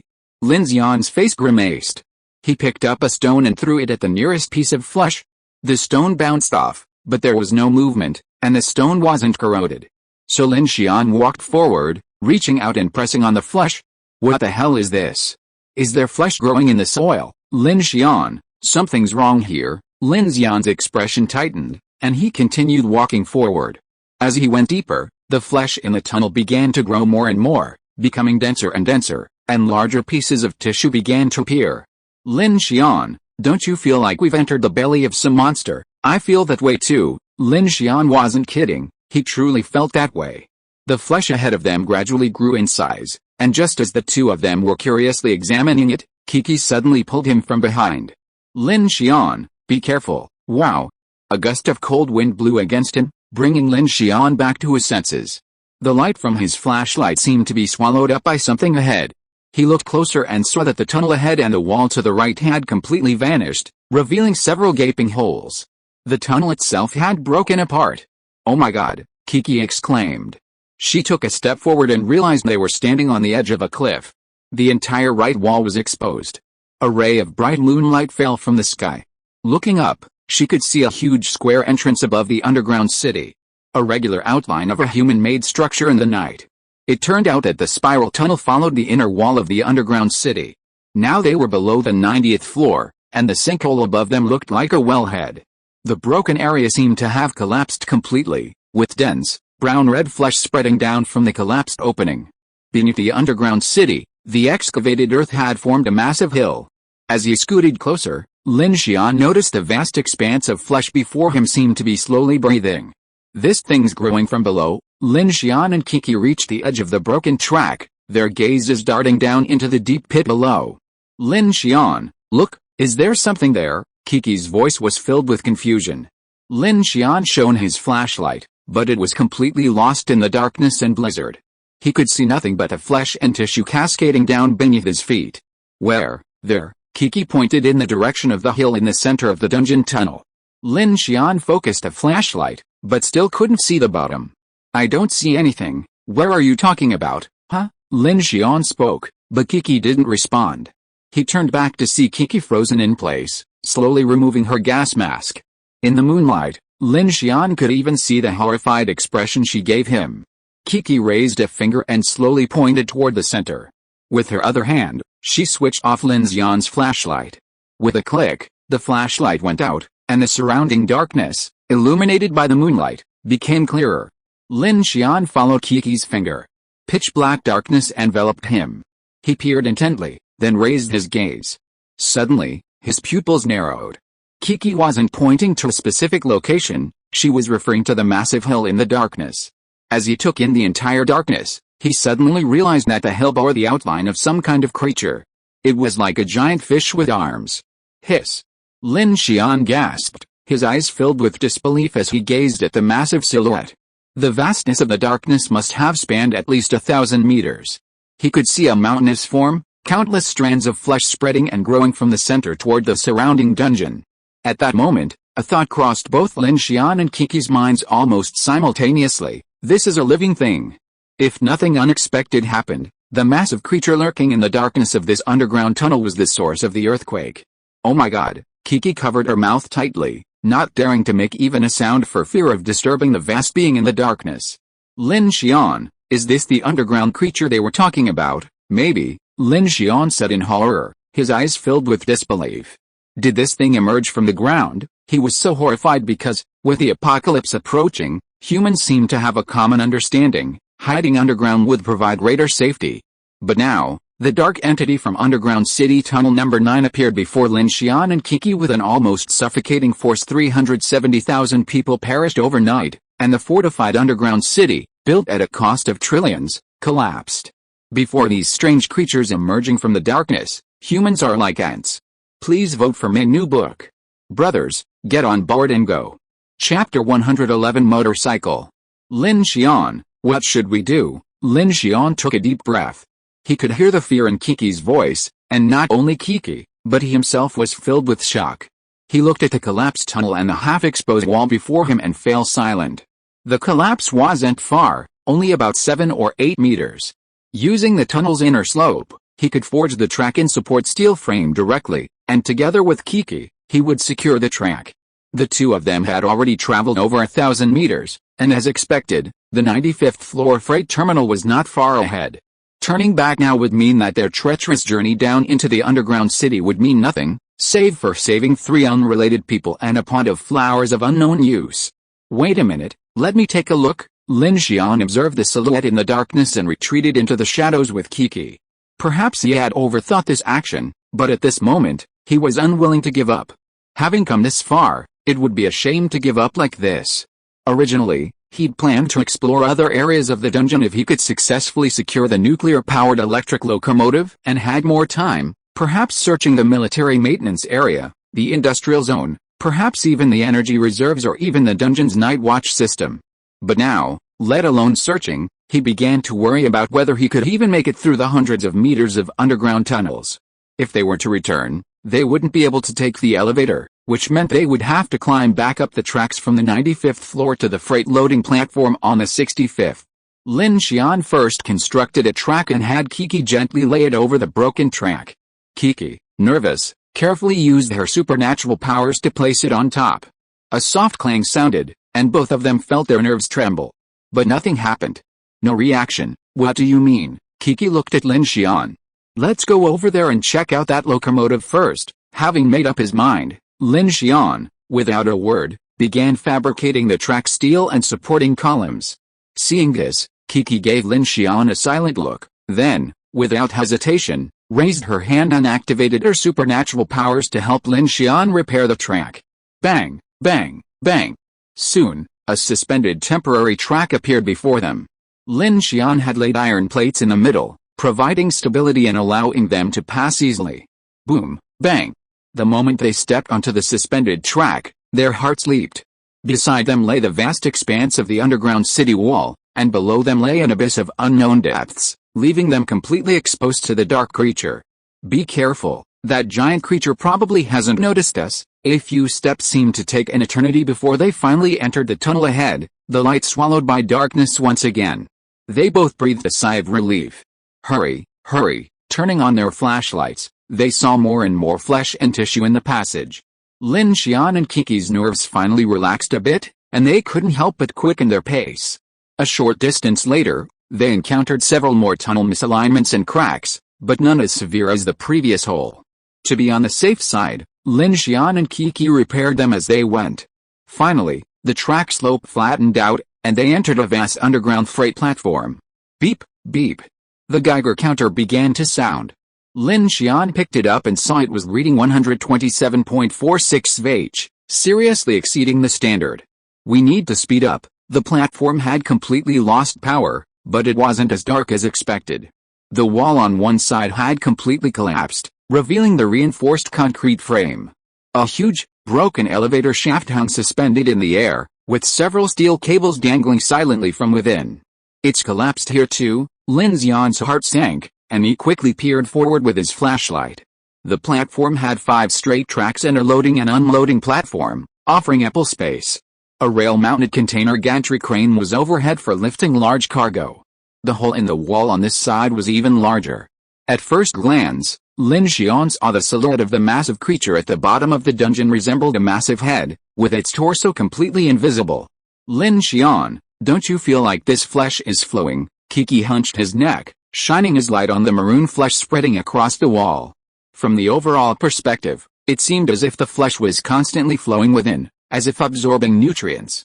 Lin Xian observed it, but at the moment, he felt in no mood to dwell on it. His complete focus was on finding the Gemini 11R nuclear-powered electric locomotive. Beep, beep. At this moment, the Geiger counter began to alarm frantically, surprising Lin Xian. He slowly raised the Geiger counter to the flesh and blood, and saw the numbers jumping wildly, quickly exceeding 300. Even more frightening, as he moved the detector toward the waterfall of flesh and blood, the direction of the massive black shadow outside the wall, the numbers continued to rise. Where's the source of the radiation? Lin Xian was stunned. The number 1 core reactor was supposed to be completely sealed off, 100 stories underground. How could such a large amount of radiation be coming from outside? Lin Xian, look, over there. Just then, Kiki spotted something. Shining her flashlight toward a backup platform, the light revealed a streamlined locomotive, a massive industrial artifact silhouetted against the darkness. Lin Xian was instantly delighted. Found it. The two of them immediately ran towards the platform. As they approached, a high-tech black and purple electric locomotive came into view.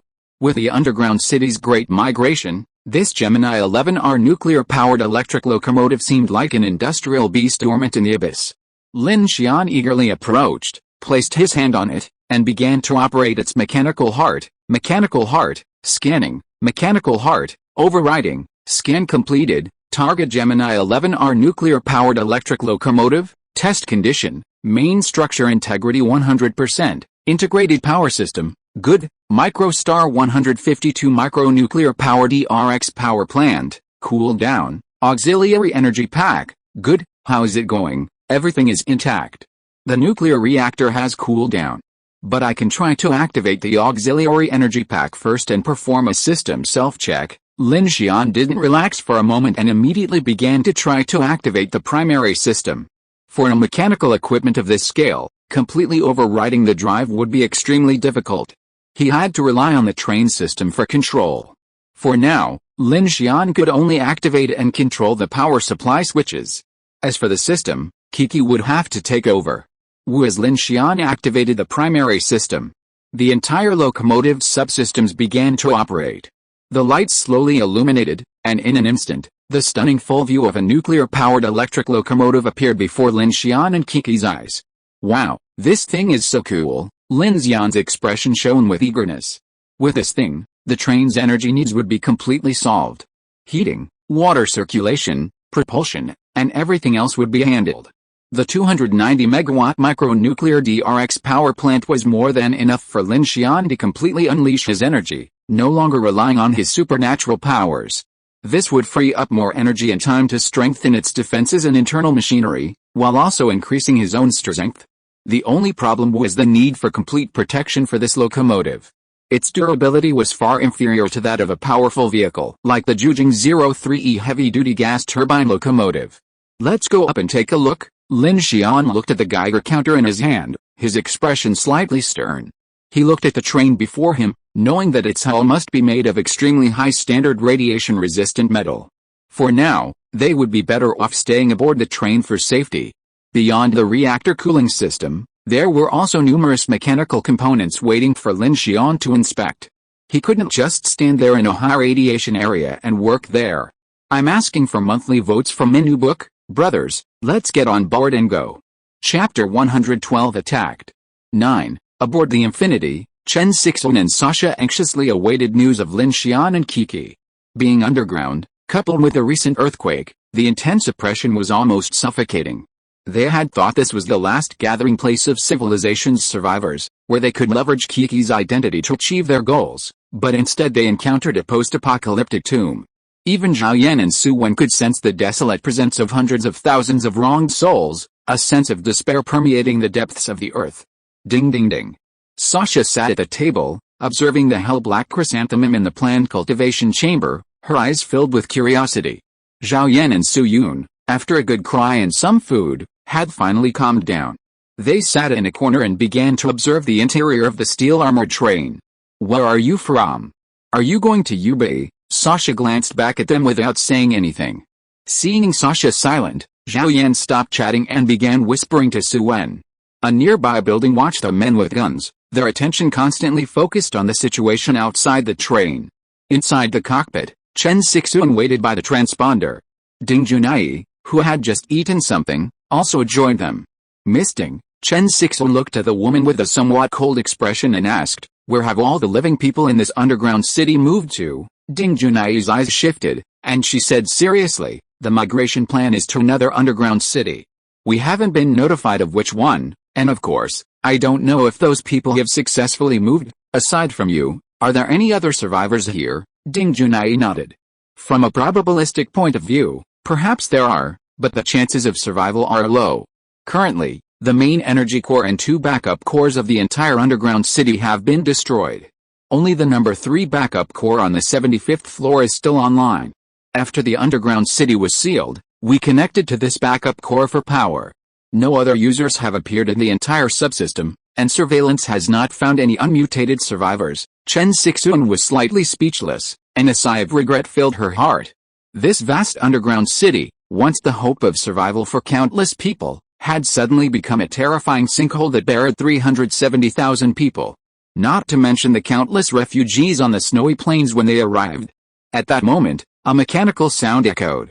Just as Ding Junai thought it was the answering machine, Chen Sixuan, standing nearby, suddenly stood up, grabbed her, and gestured to her to silence her. Chen Sixuan pointed at the train's radar, which indicated something approaching in the darkness ahead. Because the infinity train was entering from the ground, its front was facing away from the rear exit, while the cockpit was facing the tunnel below. Chen Sixuan suspected Lin Xian and his men were coming up the tracks, but then she realized they had just been descending from the tunnel entrance on the 89th floor, and hadn't received any information yet. How could they suddenly appear on the 65th floor? Chen Sixuan's movements alerted Ding Junai. Not only her, but also Sasha and Car 1 and the building had noticed something was happening and were on alert. Zhao Yan and Su Wen instinctively glanced at them, instantly frightened. What's going on? Are they back? Sasha motioned for silence. She stood up and was about to open the sunshade when a loud noise suddenly rang from the side of the train. Boom. Something suddenly crashed into them from the darkness. The sudden loud noise startled Zhao Yan and Su Wen, who both screamed. Sasha immediately opened the sunshade, revealing a blood-red, mummified corpse in the orange interior lights. It lunged and slammed into the train's armor plating. Bang! The sharp bang echoed across the freight train platform, a piercing sound. What is that? It's a humanoid. Dash's expression was solemn. He had just killed this creature not long ago. Although this one looked a little different, it was clearly no ordinary zombie. It had to be the humanoid Ding Junai had described. Chen Sixuan, in the cockpit, noticed the situation in car number 1 and was about to run over when another soft sound came from the side of the train, as if something were crawling up. Ugh! Ding Junai's expression darkened, and she and Chen Sixuan both stepped back. A low roar echoed, and several eerie tentacles slowly appeared, spreading along the armored grille of the train's cockpit windshield. The tentacles were blood-red and oozing brown mucus. A human hand grasped one, and within it, a ring of sharp teeth and mouth parts could be seen. This one's a humanoid. Ding Junai frowned slightly, looking at Chen Sixuan. Should we activate some kind of defense mechanism or counterattack? Chen Sixuan stared wide-eyed at the strange creatures outside the train, taking a deep breath. No. They can't get in. Boom, boom, boom. At this moment, more and more noises began to be heard around the back carriages, some on the sides, some climbing onto the roof. Ugh! From the dark platform, countless strange creatures, zombies, and humanoids, attracted by the noise, began to surround the train. In carriage 1, screams erupted. Sasha walked up to Zhao Yan and Su Wen and angrily shouted, "Stop screaming. If you keep screaming, I'll throw you out." Zhao Yan was startled, not expecting this teenage girl to speak so venomously. She looked up and saw a fierce, menacing figure approaching. She and Su Wen immediately hugged each other, covering their mouths in fear, refusing to scream. "Sister Chen, is there any news on Brother Lin?" Sasha called toward the cockpit. Chen Sixuan shook her head. Suddenly, the sounds of attacks and collisions echoed from above, below, and to the left and right. Strange black insects scrambled from the windows onto the roof. A female ghost screamed fiercely and sprinted towards the cockpit door, scratching at it with its bloody claws. The entire train was surrounded by monsters, and the echoing sounds echoed through the carriages. Ding Junai looked around in surprise. The train's armor was more robust than she'd expected. She could still vividly remember the moment the woman ghost burst out of the darkness and killed Professor Han, yet such a monster seemed to have inflicted little damage to the train's armor. It was practically comparable to the damage done by a military tank. Ding! At that moment, the answering machine rang. Chen Sixuan hurriedly pressed it, and Lin Xian's voice finally reappeared. "Teacher Chen, we've found the locomotive." "That's great. How are you doing?" Chen Sixuan asked hurriedly. "It's a bit complicated." "What's going on over there?" Lin Xian asked immediately, hearing the violent commotion on the train. "We're surrounded by zombies and human ghosts. I wonder if there are any strange entities." Chen Sixuan tried to remain calm, glancing at the roof and the carriages. "But don't worry, everything should be fine here." New book, please vote for me. Brothers, get on board, go. Chapter 113 Underground. Over the transponder, Lin Xian's expression suddenly darkened upon hearing the news of the Infinity being attacked. He immediately recounted his observations to Chen Sixuan and the others. When they learned that Lin Xian and Kiki had seen the gigantic underground creature, everyone's expression trembled. Even Ding Junai, who had remained remarkably calm throughout, tensed. Xian Zhaoyan had previously assumed that the unknown underground creature was more than just a humanoid or a strange entity, but they hadn't expected it to be so much more terrifying. With this thought, the earthquake, the dark contagion, and the sudden surge of humanoids all seemed to have a source. Hearing about such a dangerous situation, with the train under siege, Chen Sixuan felt a bit distraught. She immediately asked Lin Xian, "Lin Xian, what are your plans? I'm going up here right now. You all should get ready too. If we can connect in time, you'll activate the infinity and head out of the dungeon. We'll follow behind and rush out first." On the 5th level freight terminal platform on the 95th floor, Lin Xian was communicating with Chen Sixuan while quickly using his mechanical superpowers to check the various components and systems of the Gemini 11R nuclear-powered electric locomotive. Although the micronuclear-powered DRX power generation stack on this car is in a cooling state, Lin Xian's mechanical superpowers can actually start directly without waiting for the reactor. However, in order to drive this big guy from underground to the surface together with the infinity, without the electromagnetic power of the underground city, it is still a bit difficult to rely on Lin Xian's superpowers and the little electricity on the Huangsing 7F electric locomotive.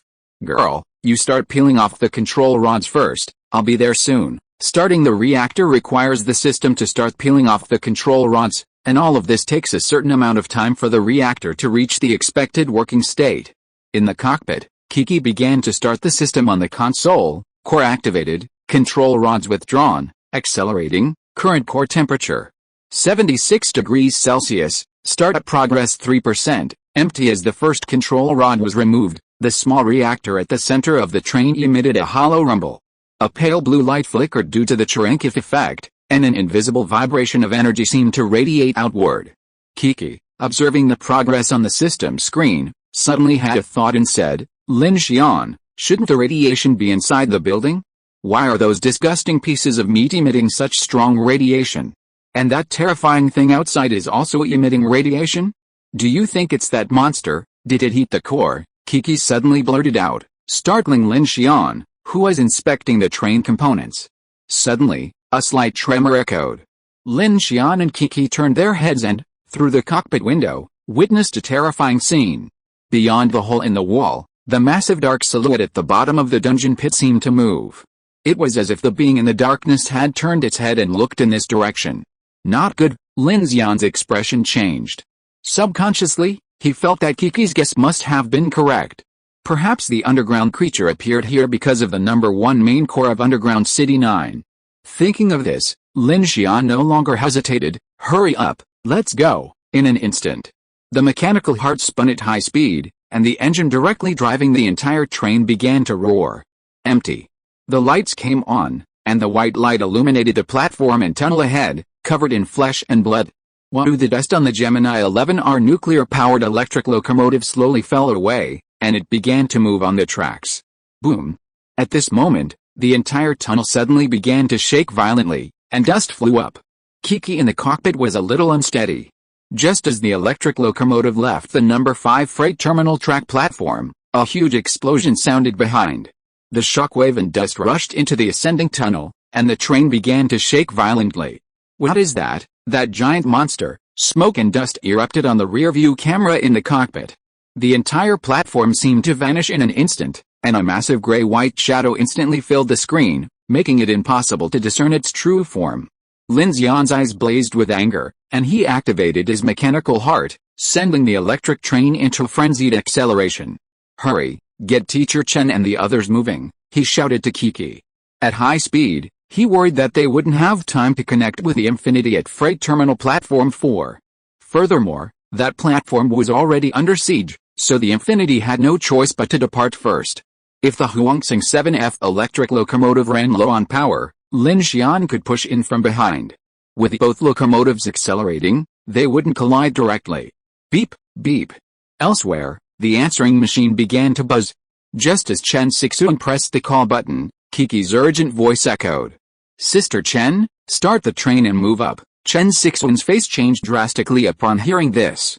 She hurried to the locomotive, released the limiter, and pushed the down lever.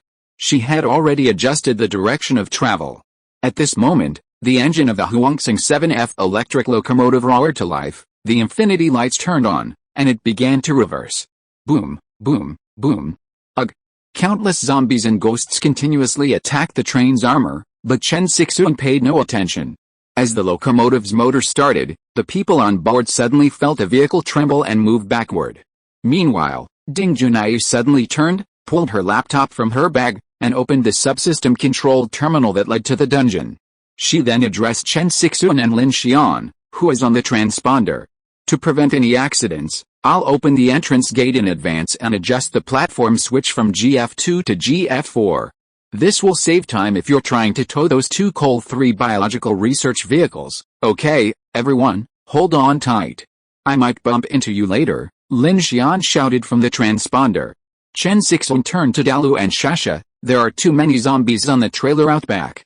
Go clean them up. Dalu immediately rushed towards Car 5, with Shasha following behind, gun drawn. In Car 5, Dalu opened the rear firing port and fired a barrage of bullets, instantly blasting several zombies' heads apart. Creak. The flatbed truck crushed several zombies, then burst out of the platform, accelerating toward the tunnel. In Car 1, Zhao Yan and Su Wen were huddled together, trembling and praying for their lives tonight. Brother, Sasha called out, the siblings working in perfect harmony. When the light machine guns in the building ran out of ammunition, Sasha quickly grabbed an automatic rifle and went up to replenish the firepower. Since they were in the tunnel, she didn't dare use the grenade launcher, fearing that it might collapse. Hurry up, new book, please vote for me. Brothers, get on the train, go. Chapter 114 Rising. Woohoo. The Gemini 11R nuclear-powered electric locomotive, with a significantly more powerful motor than the Infinity's original Huingsing 7F electric locomotive, quickly gathered speed, whirring through the empty tunnel as it sped along. Lin Xian was completely focused, not daring to relax for a moment. Not far ahead lay the track he and Kiki had temporarily repaired. If the earthquake had collapsed there, he would have had to slam on the brakes. Kiki nervously gripped the driver's handrail, keeping a close eye on the tunnel. Soon, the cavity ahead, where the outer wall had collapsed, came into view. Up ahead, Kiki shouted, her expression as if ready to activate her supernatural powers at any moment. Buzz! A hurricane of wind surged into the cavity, clearly indicating the approach of some massive entity outside. Lin Xian looked ahead and saw that the broken track ahead, where he and Kiki had repaired it, had not been damaged by the earthquake. A sudden chill seized his heart, and his mechanical heart accelerated once more. Go! Kiki's eyes flashed, her supernatural power enveloping the entire train, helping Lin Xian maintain stability. With a flicker of fire, the train sped across the makeshift track, collapsing several iron plates and bending even the supporting steel columns. At that moment, as the train passed through the hollow, Lin Xian and Kiki's eyes almost simultaneously caught a glimpse of what lay beyond. In the darkness, a row of gigantic eyes gazed at the train zipping through the tunnel. It was as if they had glimpsed some terrifying deep-sea giant in the darkness of the ocean, its eyes like a giant maroon ship. At a single glimpse, Lin Xian and Kiki felt the air freeze. Kiki screamed, her face pale with fear. Oh my god, what is that? Who knows? Lin Xian clenched his teeth, his own cold sweat breaking out at the sight, a suffocating feeling rising from the depths of his heart. The mechanical heart was operating at full speed, eager to send this nuclear-powered locomotive soaring. A brilliant moonlight streamed down over underground city number 9. Beneath a silent square pit, a massive black figure slowly emerged from the bottom. Its maroon body was covered in scales. Within the shadow, several monstrous legs, the size of skyscrapers, sprouted from its body. Countless flesh and blood continuously gathered upon it, forming a monstrous, human-like head, like some kind of geocentric anomaly crawling out from the earth. A huge, muffled roar echoed between heaven and earth, and countless piles of snow on the underground city's surface instantly collapsed into an avalanche. The massive underground creature raised one of its monstrous legs and slammed down against one of the underground city's walls. The next moment, an entire section of the tunnel, from top to bottom, vanished with a bang. Boom! In the ascending tunnel, a massive tremor and shockwave surged upward from the rear passage, jolting the speeding Infinity train. The wheels wobbled, sparks flew, and the tremors sent cascading sand and gravel cascading through the tunnel, nearly sending everyone on board tumbling to the ground. Ah! Zhao Yan and Su Wen screamed. Shasha fell to the ground, while Chen Sixuan clutched the handrails tightly. Smoke and dust billowed through the rapidly retreating tunnel, but the lights of Lin Xian's train still eluded her. Lin Xian, she pressed the answering machine. The communication was interrupted for a moment, then quickly restored. Teacher Chen, how much energy do we have left? Lin Xian's voice rang through the answering machine. Chen Sixuan's brows lifted, and she glanced at the driving screen. She immediately replied to Lin Xian, 15%, but climbing the hill consumes too much power, so we're already running at full capacity, wait for me to get up, boom. At that moment, a few kilometers behind the infinity, a black and purple train burst through the sand, lime, and mud, its view ahead almost completely obscured by the dust from the earthquake. Where are you? Did the earthquake just now alarm that underground creature? Ding Junai's voice was devoid of fear, as if this woman was naturally emotionless. Even in this perilous moment, she remained calm as she addressed Lin Xian on the transponder. I don't know, but it should be close. That giant creature has spotted us. Maybe it's trying to climb up. With that, she lowered her head, activated a subsystem, and began rapidly operating something. Lin Xian was sweating profusely. The life or death moment had left him tense. Although separated by the tunnel walls, he and Kiki could sense a massive presence outside. It was like a demon from the abyss. The reinforced concrete underground city was like an anthill before it, easily peeling away the outer walls. Boom! Before the smoke and dust had even cleared, a scorching flame suddenly burst forth from the side of the train, instantly illuminating the tunnel. That thing, Kiki's eyes flashed, and in an instant, she used her supernatural powers to stabilize the train. Looking up, she saw a strange red figure emerge from the tunnel ahead. It was the human skeleton that Lin Xian and Kiki had encountered on the 89th floor. It had emerged from nowhere, now hunched over and scrambling down the tunnel, spewing flames at the train. Ramp it, Kiki shouted. Stop it from spewing flames. The Gemini 11R nuclear-powered electric locomotive was unarmored. While its hull was inherently sturdy, Lin Xian worried that the skeleton's flames might damage key components. If the train ran aground at this point, it would be a complete disaster. You. Good, the crimson skeleton let out an eerie, human voice, bone spurs sprouting from its body. Its arms, covered in charred flesh, lunged toward the train.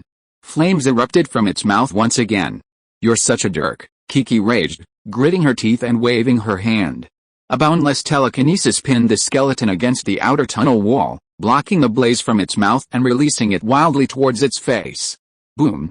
The flames burned fiercely, scorching even the walls red hot. A loud, muffled roar echoed through the heavens again. Lin Xian, sensing danger, steered the train past the skeleton. Throw it back, he shouted. Kiki reacted and swung her hand back. Boom! The entire tunnel behind them vanished in an instant. The crimson skeleton pinned to the tunnel wall by Kiki's telekinesis instantly ripped to shreds by the abyss monster. Kiki screamed in fear.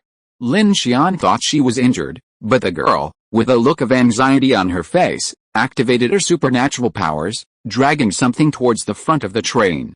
Lin Xian glanced sideways, only to see the massive crimson skull, already severed at the neck, had been grabbed and pulled back by Kiki. I told you to spit fire, I'll let you spit fire. What are you doing? How could I let this thing slip away? Kiki gritted her teeth, completely oblivious to the danger their train was in from the abyss monster's claws. She pinched the air with her tiny hands, exerting continuous force, and the crimson skull's flesh and blood were squeezed apart under the immense pressure. Bang! Black air surged, and a medium-sized crimson blood essence floated outside the cockpit window. Kiki ran over, opened the small window, and snatched the strange blood essence in. Lin Xian was stunned. Did you do that on purpose? Kiki shook her head. No, its head just happened to be in my hand, and I figured I'd give it a try. Lin Xian, new book, please vote for me. Brothers, get on board, go. Chapter 115 Agreement. The Gemini 11R nuclear-powered electric locomotive gathered speed, and the slope ahead flattened. Lin Xian knew they had entered the freight platform on the 65th floor, meaning they were about to catch up with the infinity.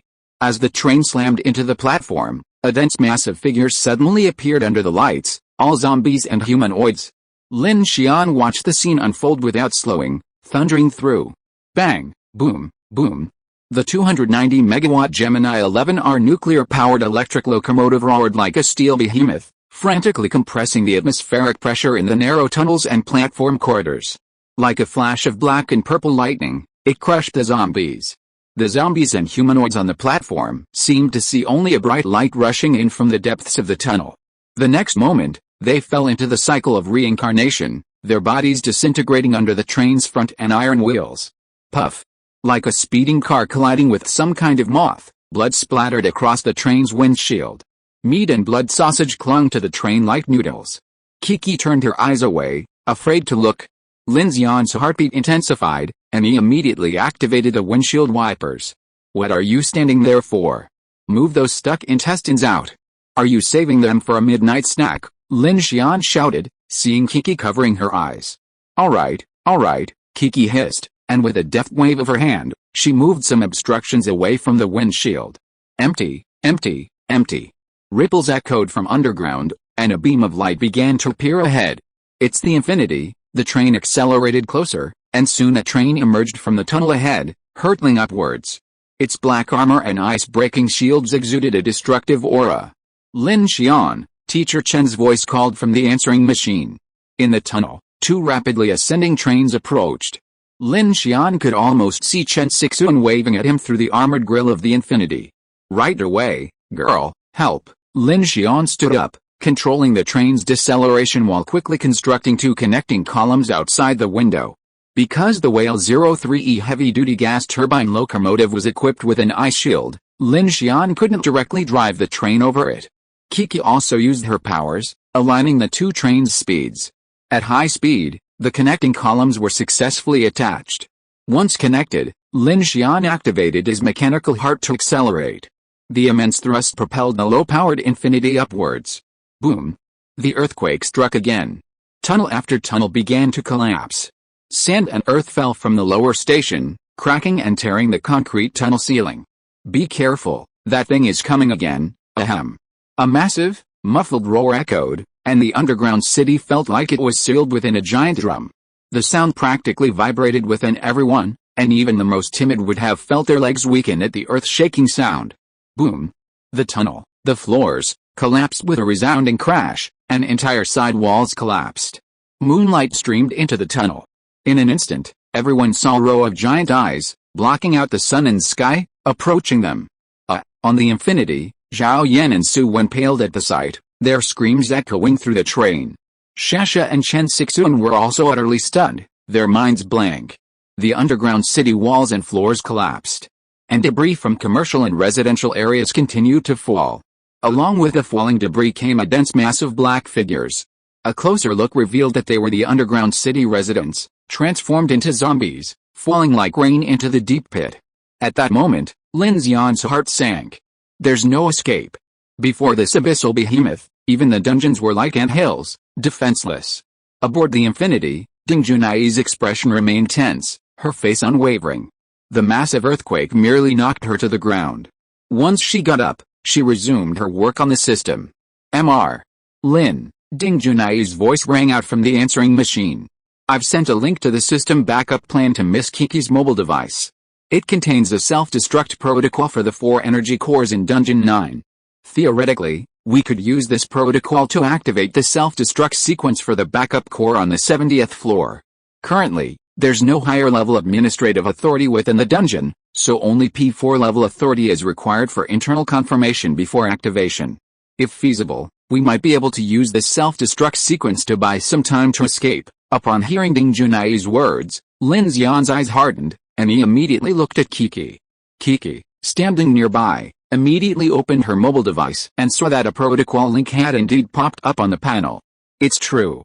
It's indeed a built-in system protocol. I'll hack into it and control the P4 authority right away. Kiki operated quickly, and the more he looked at it, the more surprised he became. Oh my god, there's actually a directional destruction system set up in advance. It's not just the core, it also comes with floor closure instructions. When Lin Xian heard this, he immediately sensed a chance and said to Kiki, can it be started? Pa. Without Lin Xian's urging, Kiki had already started to operate with a serious look. It's not a big problem. The main system of this dungeon is missing, and the subsystem has the highest authority. The protocol requires P5 level confirmation, and the confirmation of the contact satellite and federal headquarters are not unique. This means that when setting up this system protocol, it is assumed that the leader of the dungeon has the highest authority to control the life and death of the entire dungeon. Okay, backup core number 3 is online. Do you want to start it? How much time do we have? Lin Xian asked immediately. 30 seconds, Ding Junai said in the answering machine. At our current speed, we will have enough time to start it in 20 seconds at the earliest. The main structure of the dungeon has collapsed. Although the self-destruct protocol was originally intended to destroy only certain floors, the dungeon's current condition clearly cannot withstand it. If detonated, it would undoubtedly trigger a chain reaction from bottom to top, completely collapsing the tunnels. However, the power of this core meltdown explosion wouldn't be a true nuclear bomb. Its primary purpose would be to cause the dungeon to collapse. For Lin Xian and his companions, this might be their chance to escape. Boom! Another earthquake struck, signaling that the abyssal giant was circling the dungeon walls and heading towards the train. It's too late. Activate now, Lin Xian shouted decisively to Kiki. There was no time to wait. The abyssal monster was even more terrifying than the ground collapse. Moreover, if the desired effect wasn't achieved and they couldn't activate it while they were still far from the surface, even if they broke through, who could be sure the abyssal monster wouldn't follow them out of the ground? So Lin Xian made a decisive move. He had no choice but to take a gamble. Hearing Lin Xian's words, Kiki understood his intention and, without hesitation, activated the self-destruct protocol. The self-destruction protocol for the number 3 backup core reactor has been activated, with a countdown of 30 seconds. Woo rustle, rustle, rustle, rustle, rustle. Inside the underground city, from the 70th floor up to the scientific research floor, the lights in the corridors, offices, halls, commercial areas, industrial areas, and residential areas began to turn off layer by layer, flickered for a moment, and then began to light up again. The music and advertisements in the elevator went out and began to play repeatedly. Charming X Beauty Salon has just opened. All citizens of the underground city who apply for membership this month can enjoy a discount of 1,000 yuan for every 500 yuan spent. The experience address is on the 61st floor. Dilao Human Resources will help you solve work problems anytime and anywhere. Regardless of gender, as long as you are over 14 years old, you can participate in the underground work. You only need to draw 35% of the monthly salary to quickly get a satisfactory job. In the upper right corner of those video ads, a red countdown without any introduction began to appear. 30, 29, 28. I am asking for monthly tickets from my new book. Brothers, get on board and go. If you are listening to this novel on a channel other than Fanfic World, it means it was downloaded and re-uploaded without effort. We warmly invite you to visit our channel, Fanfic World. There you will find the original version of this story and many other novels of various genres. We look forward to seeing you dive into a world of incredible novels. Chapter 116 Escape. Hold on tight, everyone, Lin Xian shouted into the transponder, his eyes blazing red as he summoned every ounce of his strength to power his mechanical heart. The Gemini 11R nuclear-powered electric locomotive, combined with the power of the Infinity engine, accelerated rapidly through the upward tunnel. A cold wind howled through the tunnel as the train entered the sealed tunnel again. But the abyss monster seemed to forbid any creature from escaping its territory. A deafening roar echoed from the outer walls. Lin Xian's heart pounded, wondering if the walls above him would collapse in the next moment, burying the entire trainload beneath the pits of underground city number 9, becoming the monster's bloody prey. Watching the countdown on her mobile phone, Kiki gritted her teeth and clung to Lin Xian's arm, her nerves pounding. A huge, muffled roar echoed between heaven and earth. Earthquakes began, sending sand and gravel flying. Lin Xian knew the abyss monster outside was coming. 10-9. In the underground city on the 62nd floor, in the newly built private college, the classrooms were silent, desks were scattered, various stationary items were scattered on the ground, and zombies were running around in the corridors. 5-4 on the 56th floor, in the residential area, wind chimes praying for peace were still hanging at the door of the narrow capsule room, shaking violently under the earthquake. On the streets of the commercial district, there was a dead silence, and various neon lights and store signs disappeared in the darkness. 3-2-1 buzz. In the center of the 70th floor, a blue light flashed, and a white ball of light triggered the prefabricated explosives on the 10 floors above and below. The light and heat wave filled the entire 10 floors, and the shock wave shook. All the zombies and human ghosts were vaporized and ascended to the sky at this moment. Because the main structure was destroyed, starting from the 65th floor, the floors continued to collapse, and all the closed isolation walls lost their function. The collapsing floors triggered a chain reaction like dominoes, breaking apart layer by layer. The dazzling white ball of light began to move toward the center of the tunnel. Boom! The earth trembled, and the ground began to collapse. A massive ball of flame and shockwave engulfed the giant monster in the darkness, plummeting towards the bottom of the tunnel. For a moment, heaven and earth seemed silent. Inside the tunnel, the Gemini 11R nuclear-powered electric locomotive pushed the infinity train at high speed. From the back of the tunnel, a terrifying swallowing sound like thunder erupted. The rock layers fractured, and the deafening movement caused cracks to appear on the snowy ground outside. Boom! Countless snow poured into the tunnel, a scene that clearly indicated that they were approaching the surface. The huge amount of snow caused the flatbed trailer behind the infinity train to derail, and the entire train began to tilt. "Girl, help me stabilize the front train, okay?" Kiki grabbed Lin Xian's arm with one hand, raised the other hand and pointed it forward, her supernatural power surging, and pressed the infinity train hard onto the track. Boom, boom, boom. Rocks slid, concrete shattered, and the tunnel walls collapsed. Countless rocks rained down on the infinity train, creating a resounding roar. On the infinity, Chen Sixuan and Ding Junai clutched the cockpit handrails, completely losing control of the train as the locomotive engines roared. Nothing, nothing, nothing. A massive earthquake struck, and the excavated underground city began to collapse. Everyone felt the sound gradually grow deafening, swallowing up all light. "Get out!" Lin Xian roared, his eyes bloodshot. At that moment, a light, ethereal voice echoed in his ears. "DRX core acceleration successful. Program started. Driving power initiated." A surge of electrical energy suddenly surged. Lin Xian, who had previously felt like paddling himself, suddenly felt as if he were being fitted with a powerful propeller. A surge of driving force surged, and the train accelerated dramatically.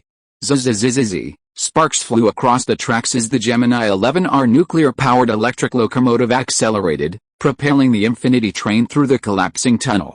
After a sudden, deafening thud, the surrounding sounds suddenly vanished, the howling blizzard seemed hollow, and everyone felt a sense of relief from the oppression. Out! Clang clang clang.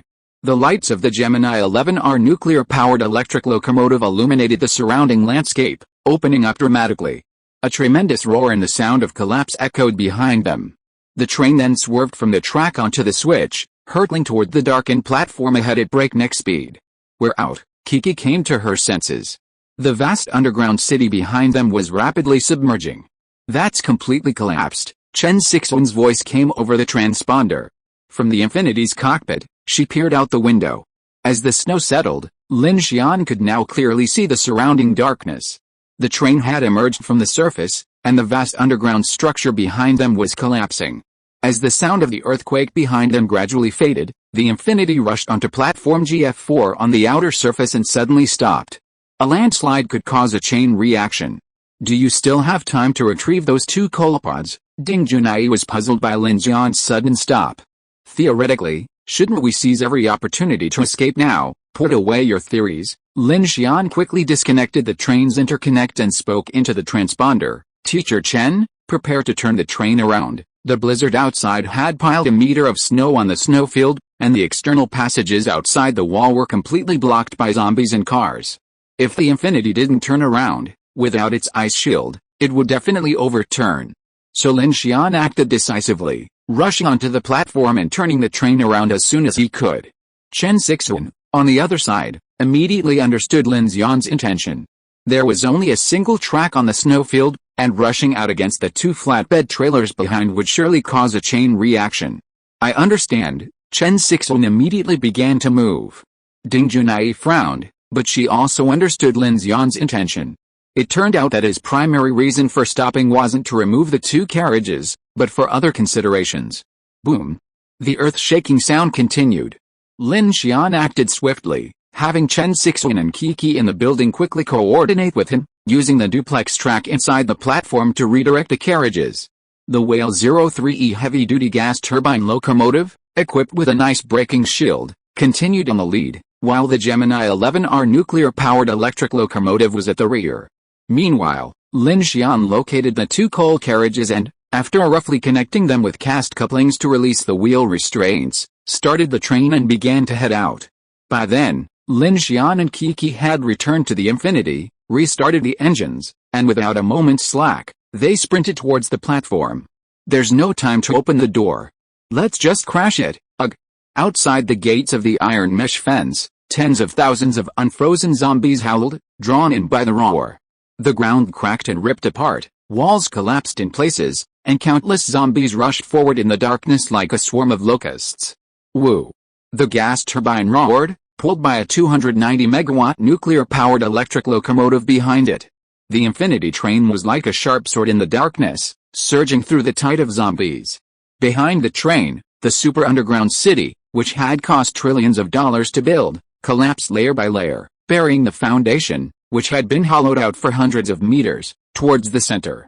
A huge cloud of dust obscured the sky, and there was no end in sight under the snowy night sky.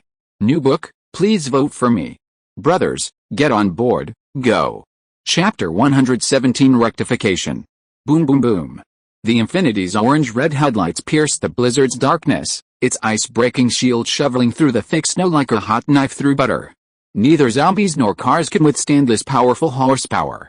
Everyone held their breath and sprinted forward. In car number 2, Kiki kept a close eye on the radar system while simultaneously launching 2 drones to observe the darkness. That giant monster must have been buried in the dungeon and didn't pursue us. After nearly an hour of racing across the snowy plains, as the zombies and obstacles around them dwindled, everyone finally began to feel a sense of having escaped death. The solemn atmosphere in the car was broken by Kiki's voice. Really? We're saved? Zhao Yan, who had been paralyzed with fear all the way, suddenly came back to life and asked tremblingly. It seems so. Chen Sixuan ignored them and walked to the cab. Looking at Lin Xian, whose face was covered in sweat, he said worriedly, "It seems that we are out of danger. Do you want to take a break? The snow is too heavy now and our vision is blocked. We have to cross a valley ahead. I'm worried that if the earthquake at the beginning triggers an avalanche, we will be in trouble if we rush over." Lin Xian nodded and began to gradually slow down the speed of the Infinity. "You are right, but we can't be careless. While we are resting, I have to deal with the carriages at the back, otherwise it will slow down our progress." He was exhausted from running all the way. He had run at least hundreds of kilometers in the snow. He really wanted to stop and rest. Now there were 2 flatbed carriages behind carriage number 5, and behind that was the Gemini 11R nuclear-powered electric locomotive. Behind that, there were 2 Col-3 biological science research cabins that were pulled by temporary couplers and had no armor protection at all. This configuration was really alternative, but he had to do it just now in order to escape in a hurry. After a desperate rush, the train stopped, its wheels scorching hot, hissing steam as the snow melted. "What's going on?" Lin Xian entered car number 1, his expression dauntless. Kiki was operating a drone, circling the train for security. Kiki, who had been tense all night, finally breathed a sigh of relief. Licking her lips, she said to Lin Xian, "I can't say anything else, but that big guy definitely didn't follow us. Otherwise, with such a loud commotion, we wouldn't have missed it." "Then you reminded me." Lin Xian pulled out the soul-draining value detector and tossed it to Kiki. "Did you get a blood essence? Use this to check it out." "Okay," Kiki reacted, took out the larger, strange blood essence, and installed it. Then, she turned it on and used it. A strange energy wave emanated from it. What Lin Xian hadn't expected was that, judging by the number, there wasn't even a single zombie around. "Is it broken?" Kiki was also a little surprised. Probably not. Lin Xian knew best whether the machine was broken or not. He looked out at the surrounding snowfield. The blizzard was now covering the ground at an extremely fast pace. Ordinary zombies would have a hard time keeping up. They might be completely buried overnight. The silent Ding Junai noticed the device in Kiki's hand and asked, "Level 2 weird blood essence. Did you kill a level B nocturnal creature?" Lin Xian looked at the number on the dangling detector, finally breathing a sigh of relief from the shadow of the abyss monster.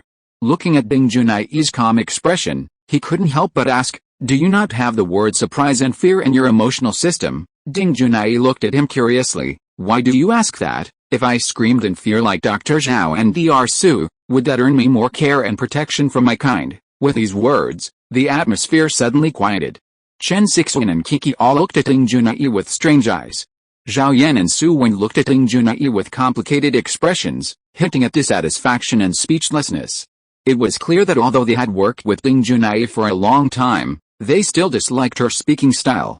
Lin Xian was slightly startled by this, and after a long moment, he replied, "Okay, let's get back to the point." He took the strange blood essence and asked, "By the way, how do you define these things?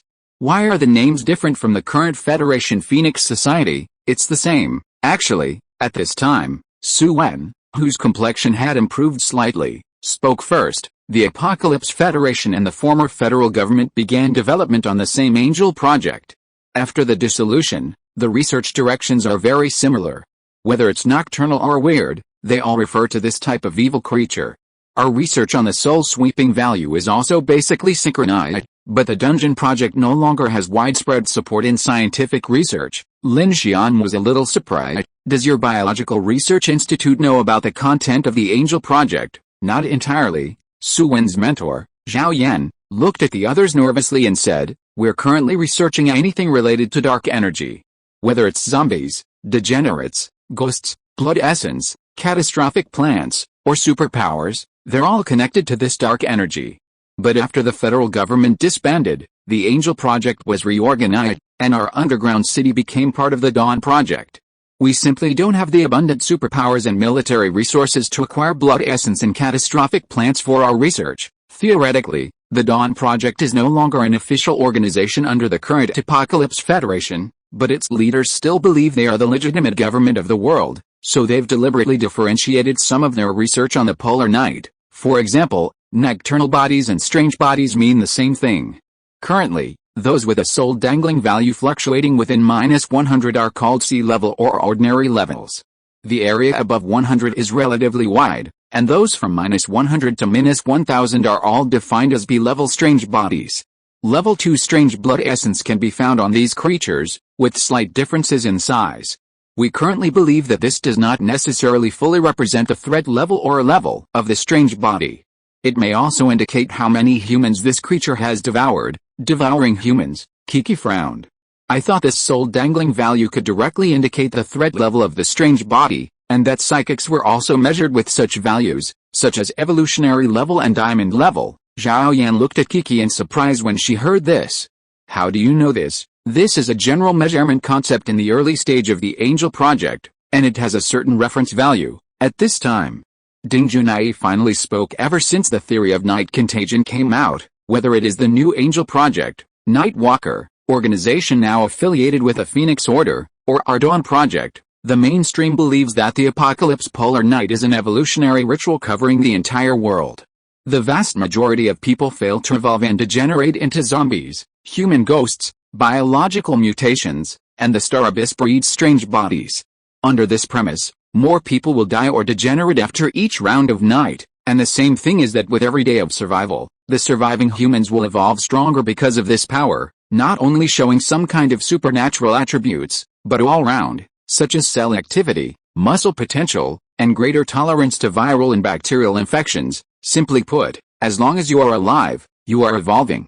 This evolution may be extremely subtle in the short term, but in the long run, when you enter the second polar night, the surviving humans must have broken through their original physical limits. This is why the federal government split into 3 factions after the first polar night. I'm asking for monthly tickets for the new book. Brothers, get on board and go." Chapter 118 Turkey. 3 factions. Chen Sixuan was very curious. "I thought it was the original Federation and the current Apocalypse Federation. More than that, the original Federation, which is the Dawn Project we are in, represents the survivalists, advocating to preserve the flame of human civilization at all costs, while the Apocalypse Federation represents the Resistance faction, advocating to mobilize the power of all mankind to study and explore the dark forces, and thus use this evolutionary force to investigate and eradicate Xinjiang. In addition, there is another faction. This faction believes that the evolution brought about by this dark force is positive, that it is natural selection, and a blessing from the gods. Therefore, these people have begun to worship and accept this so-called divine selection, believing that those who survive and those with special abilities are the chosen ones, the seeds of a new generation of Blue Star civilization. Therefore, they established a fanatical organization called Divine Revelation. This organization actively recruits and accepts all kinds of special abilities to investigate and contain strange and forbidden objects. Some members of the original Angel Project also broke away and joined this organization, investigating strange and forbidden objects. Upon hearing this, Lin Xian suddenly remembered the strange radio station and thought that someone was indeed searching for and utilizing this strange power. However, this group was split into three, each with three completely different approaches to investigating and using this power, which was truly intriguing. Kiki, standing by, frowned. Survivalists? If the Dawn Project represents survivalists, why don't all the civilians live in this underground city? Moreover, most of them are completely unaware of the project. They only care about their own survival. How can they be considered survivalists? Ding Junai remained calm and spoke bluntly. From a sociological perspective, there's no fairness in this world. Everything is simply a matter of resource utilization and allocation. So, this isn't a question of whether the train crushed one person or 10, but rather a question of 10,000 passengers, but the train can only carry 100. The purpose of the Dawn Project is to create a permanent underground city to preserve the flame of civilization, in the gaps or opportunities of survival. The apocalyptic night came too suddenly, and all the underground city projects were repaired in a short period of time. In such a short period of time, it's impossible to be responsible for all citizens. Therefore, to avoid chaos, the leaders can only conduct targeted screening in secret. Lin Xian looked at her. I was very curious about one thing just now. Since the purpose of the Dawn Project is to build a permanent underground city to preserve the spark of civilization and avoid the influence of the polar night, and these citizens have all been screened, then why do we have to set a self-destruction protocol on the energy core? Don't tell me that the purpose is to guard against monsters underground. That's right. Kiki suddenly reacted as soon as she thought about it, and looked at Zhao Yan and Su Wen. You have such means. Are you planning to trick us down and then blow us to death? We didn't know about this. Zhao Yan looked at Ding Junai in horror and said, if Director Ding hadn't mentioned it, we wouldn't have known about such an agreement. Su Wen also nodded repeatedly, and said fearfully, we are just doing scientific research. How would we know about this kind of thing? At this time, everyone's eyes looked at Ding Junai. Ding Junai took a breath and said calmly, this question is not complicated. After the Great Migration, the P3 level authority I possessed became the highest authority of the subsystem. This was the wartime backup protocol set up by the original dungeon management system, so I found this protocol in the system of the number 3 backup core, which is called the cleaning plan. Cleaning plan? Kiki crossed his arms and frowned. Clean what? I said before that the dungeon places first class, second class, and third class citizens on different floors. Floors 70-80 are the residential areas for third class citizens. They have the densest population and the largest area. Floors 40-60 are mainly inhabited by second-class citizens, and floors 20-40 are for first-class citizens. The dungeon has 3 backup cores, but only 2 of them have self-destruct programs, which are set on the 70th and 40th floors respectively. The plan is designed to deal with possible risk factors such as famine and infection in the dungeon. Chen Sixuan was puzzled when she heard this. Famine?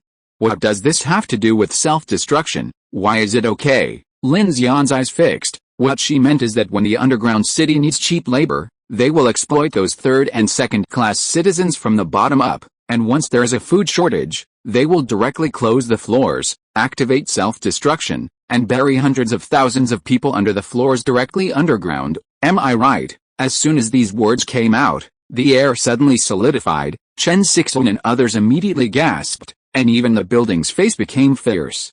What a vicious plan. Kiki's face was filled with rage, his silver teeth chattering. These damn guys, they should be the first to be fed to the zombies. Facing the anger of the crowd, Ding Junai remained calm and said, from a moral perspective, I completely agree and recognize that you should have this kind of emotion. If it were me, I would have the same emotion as you, but at the same time, as I said just now, civilization is not a fair continuation. From a sociological perspective, from the birth of any species to the formation of social groups, those who control social resources must be the more outstanding and intelligent among them.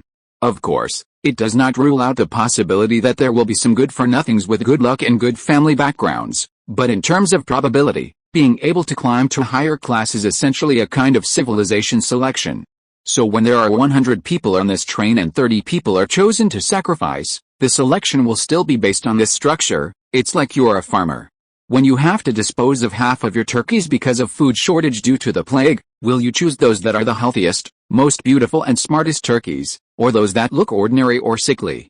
Or are you going to let the turkeys vote for themselves or let them voluntarily stand up and choose to sacrifice? What turkeys? Sasha is not very old, although she looks mature, but when she heard what Ding Junai said, her eyes turned red, and she couldn't help saying, "But isn't it too cruel to kill so many people, huh?" Ding Junai took a long breath and broke the silence. "Yes, from my point of view, this self-destruction agreement is really too cruel. Human beings will always use their highest imagination when it comes to killing each other. This is exactly the same as the purpose of the politicization of science." Ding Junai's words seemed like self-deprecating. Inside the car, the atmosphere suddenly quieted down. Everyone was silent with complicated expressions, some angry, some frightened, some confused. "It sounds like the sociological theory you mentioned may make sense, but you seem to have forgotten one important thing." Lin Xian, who had been silent all this time, slowly spoke at this moment, his tone sounding a little tired. "What?" Ding Junai looked at him. Lin Xian stood up and pointed at the darkness outside. "Turkeys and farmers are not the same species, so those crappy leaders of the Dawn Project are not farmers either, because to the polar night and those dark creatures, all humans are those turkeys. But the difference is, these turkeys are turkeys with guns. I'm asking for monthly tickets from Minu Book. Brothers, get on the bus and go." Chapter 119. Wait.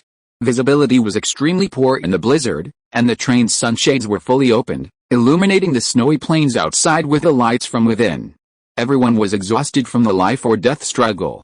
Lin Xian, Kiki, and Chen Sixuan discussed the matter and decided to place Ding Junai, Zhao Yan, and Su Wen in Car 5. Which had previously been loaded with supplies. After initially confirming they were out of danger, they prepared to prepare the cars with everyone else. His initial plan was to devour the Huingsing 7F electric locomotive. With the Gemini 11R nuclear-powered electric locomotive, the train's power supply problem would be completely resolved. However, for safety reasons, he positioned the nuclear locomotive at the rear, allowing for greater maneuverability with the two-engine cars, one in front and one behind. The two Col 3 biological science research cars were placed behind the existing Car 2. He also devoured the two flatbed trailers, using the materials to armor the new cars. Lin Xian, in the open space beside the train, fabricated rail steel and laid a simple new track for the carriage swap. The freight Huingsing 7F electric locomotive was retired and placed behind the nuclear locomotive. Two brand new Col 3 biological science research cars were placed behind Car 2, becoming Cars 3 and 4. However, due to differences in the car connection standards, Lin Xian spent considerable time connecting the wiring and the couplers to the cars.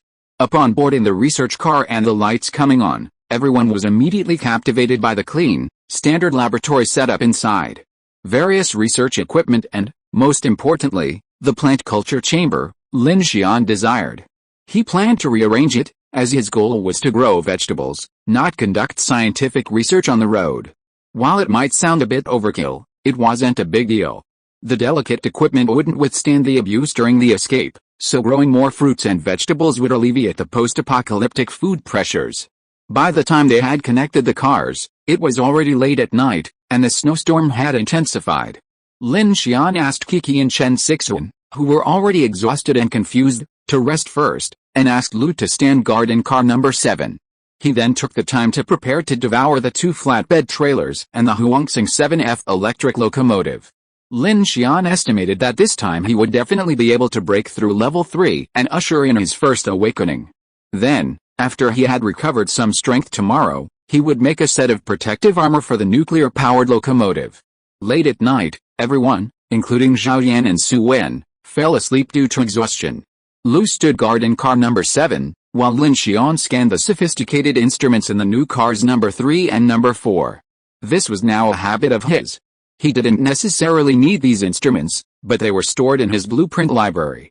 Perhaps some of the mechanical mechanisms inside would come in handy someday. Scan completed, desktop refrigerated centrifuge blueprint obtained, scan completed, horizontal electrophoresis equipment blueprint obtained. It was 9:30 p.m. Inside laboratory car number 4, Lin Xian watched as the wind and snow outside seemed to have finally subsided, feeling a sense of relief. If things continued this way, Half of the infinity would be buried in the snow by tomorrow. The interior of the Col-3 biological science research vehicle was exceptionally well equipped, with a comprehensive temperature sensing system. Compared to the heated air in cars number 1 and number 2, it was far more comfortable, insulating him from the freezing cold outside. Snap, clack. He heard footsteps, and looking up, he saw Ding Junai, clad in a white lab coat, already standing inside the vehicle, her eyes scanning the array of brand new lab equipment. Although I am a biologist, reason tells me that these things have no value in the escape. If you need to study the dark power, you need to support a professional scientific research team. Obviously, you do not have such conditions now. Who said I want to study the dark power? Lin Xian responded calmly, looking at the plant culture chambers. My main purpose is to grow vegetables. At most, I will study your blood disaster plant. Maybe I can grow it in it. Grow vegetables. Ding Junai frowned. She didn't expect that these high-end biological culture instruments were used by Lin Xian for the purpose of growing vegetables. Yes, okay. Ding Junai was silent for a moment. She looked at Lin Xian for a long time, and suddenly asked, what are you going to do with us, Yubei City? Lin Xian glanced sideways and said, there are quite a few survivor convoys there. If nothing unexpected happens, there is an Iron Guard brigade nearby. If you ask for help from official organizations, you can find them. Maybe they can help you contact the Phoenix Society. Lin Xian thought about it. This was all he could do. It was just along the way anyway.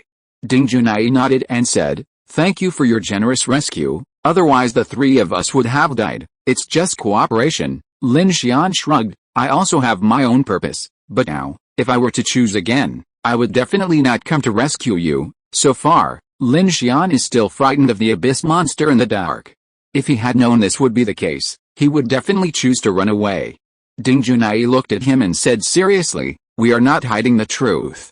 We are trapped in the laboratory, and we know nothing about the situation below the 89th floor. It's meaningless to talk about this now. I think it is necessary to explain that maintaining trust in a crisis relationship will play a positive role in the psychological construction of both of us. Lin Xian frowned and looked at her, a little surprised. Are you being friendly to me? Not exactly. Ding Junai walked over slowly, took off her white coat, stood in front of Lin Xian with a slender figure, stretched out her hand to unbutton her shirt, and asked softly, in addition, I am also going to ask you for sex.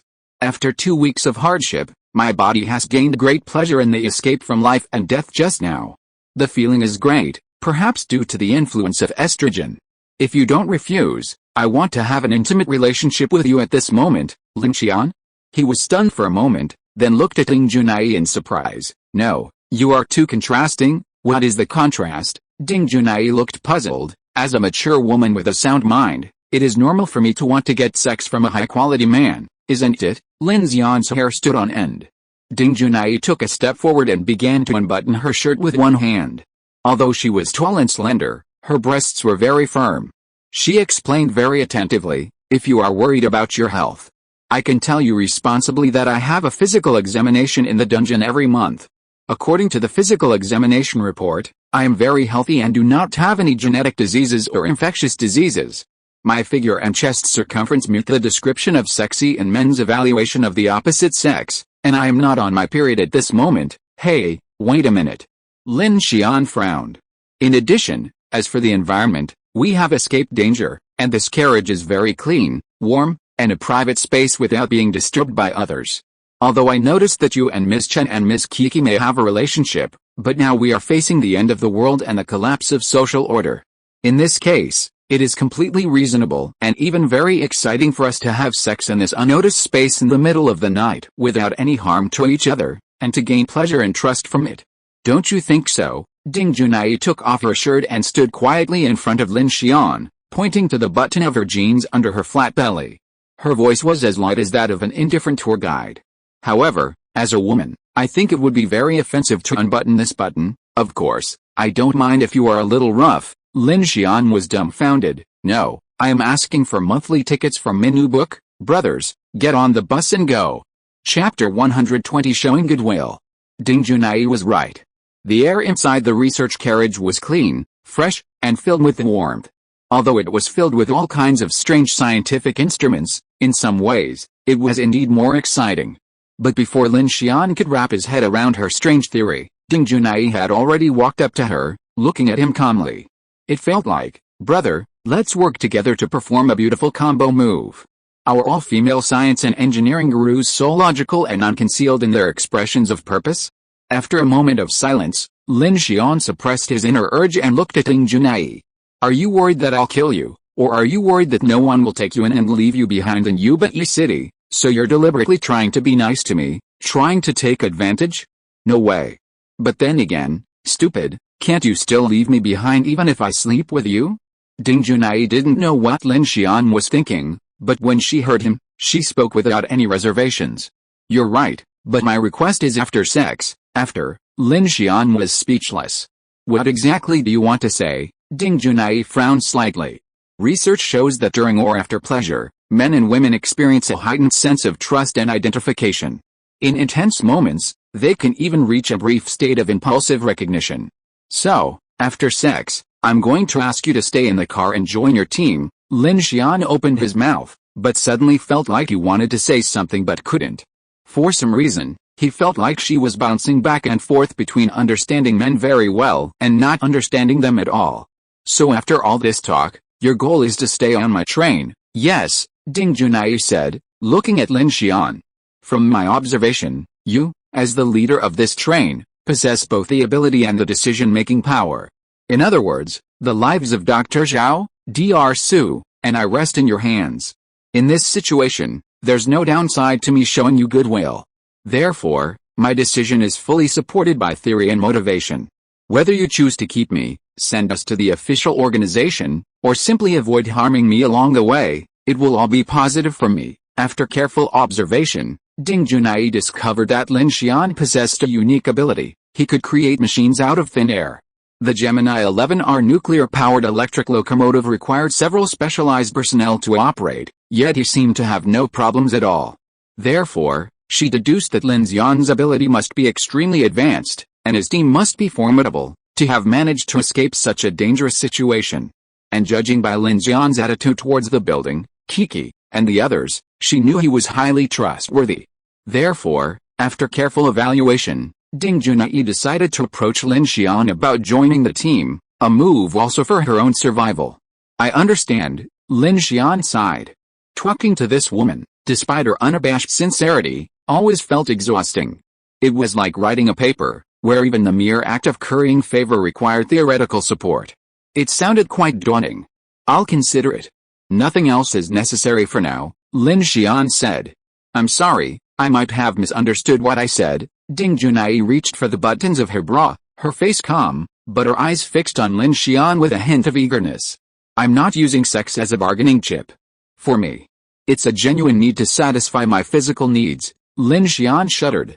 Isn't that a contrast? Successful devouring, mechanical source points plus 15, mechanical devouring skill proficiency plus 8, bonus, defense 1, successful devouring, mechanical source points plus 15, mechanical devouring skill proficiency plus 8, bonus, strength 1, disassembly, obtain high manganese steel 50, hot rolled forged steel 50, cold rolled duplex steel plate 15, ordinary carbon steel 100, non-metallic foam material, non-metallic composite material, bang, bang. It took about 40 minutes for Lin Xian to devour the 2 flatbed trailers, and the back of the train was suddenly empty. Now that the Gemini 11R nuclear-powered electric locomotive was connected to the back of Car 7, Lin Xian removed the panels of Car 7 and prepared to build a door on the side of the car to facilitate entry, exit, and loading and unloading. He also planned to design an entrance and exit on the roof of Car 7. Later, when he finished manufacturing the close-in defense gun, he would directly install it on the roof of Car 7, current mechanical heart level LV, 2, 745 1000. Tip, upgrading the mechanical heart can obtain special skill rewards.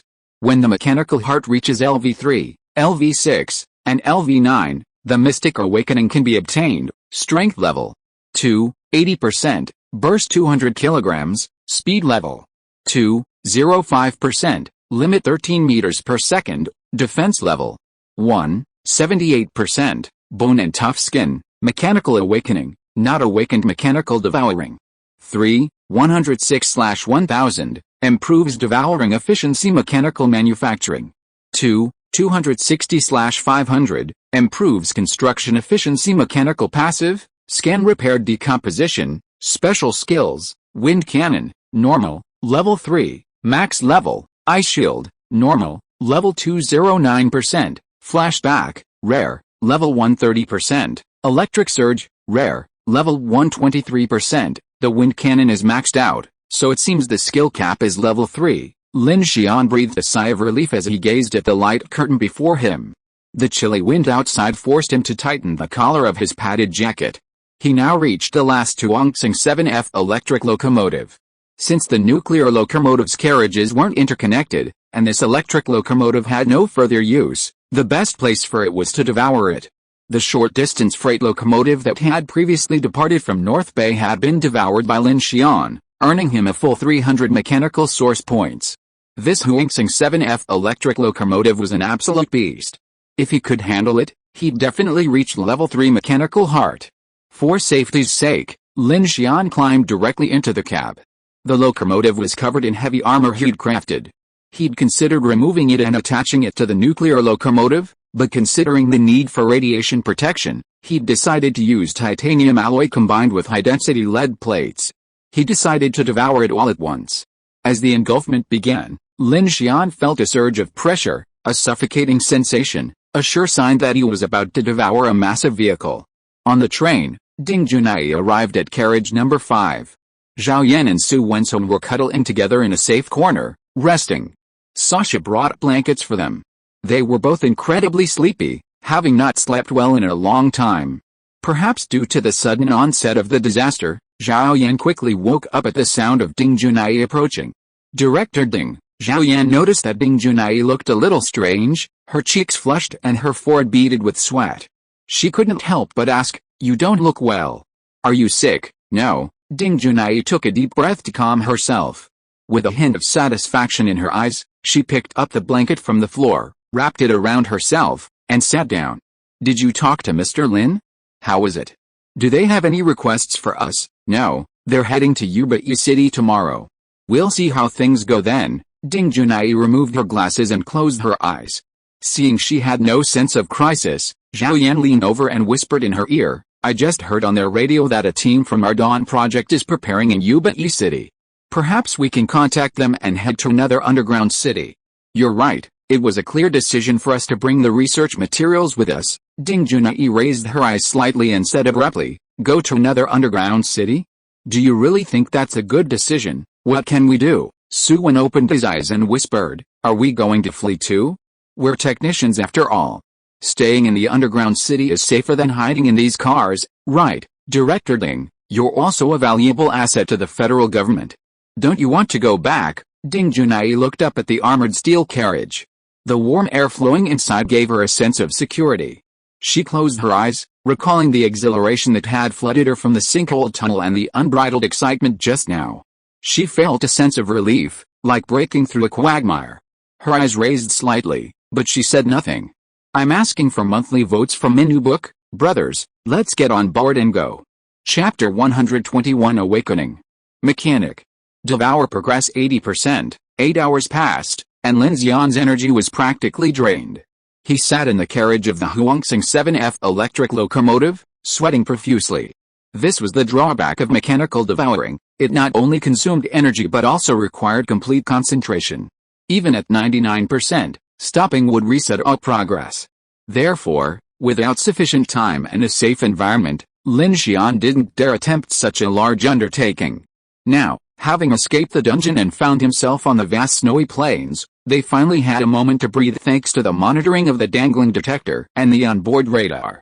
Seizing this crucial moment, he began devouring. Devour progressed 95%, Lin Xian's hands began to tremble, and he gritted his teeth.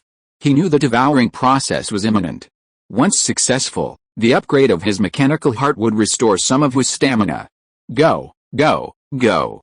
Devour. The efficiency of a level 3 mechanical devouring operation was already much faster than his previous attempts at devouring short-distance freight locomotives, otherwise, he would have been unable to withstand the pressure.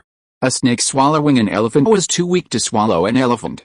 At his current level, this electric freight locomotive was practically his limit, swallowing progress 99%, Swallowing success, mechanical source points plus 500, mechanical swallowing skill proficiency plus 200, additional rewards, strength 30, speed 20, defense 30. Congratulations, the mechanical heart has successfully upgraded to level 3, activating mechanical awakening. At this moment, the sound of successful swallowing rang in Lin Xian's ears, and the light screen in front of him suddenly went black.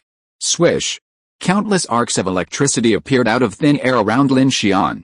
Lin Xian felt his whole body lighten, and his left hand trembled violently. He looked at his palm fiercely, only to see a metal-like rotating gate appear in the center of his palm, and then disappear. What happened? The arcs flickered, and blue light appeared in Lin Xian's eyes. Then the light screen reappeared in front of him, as if it had been restarted. Congratulations, awakening is successful. Awaken identity, mechanic, successfully unlocked mechanic awakening skill, R&D Center, R&D Center, select an upgrade direction for the blueprints in the Blueprint Center and conduct in-depth research.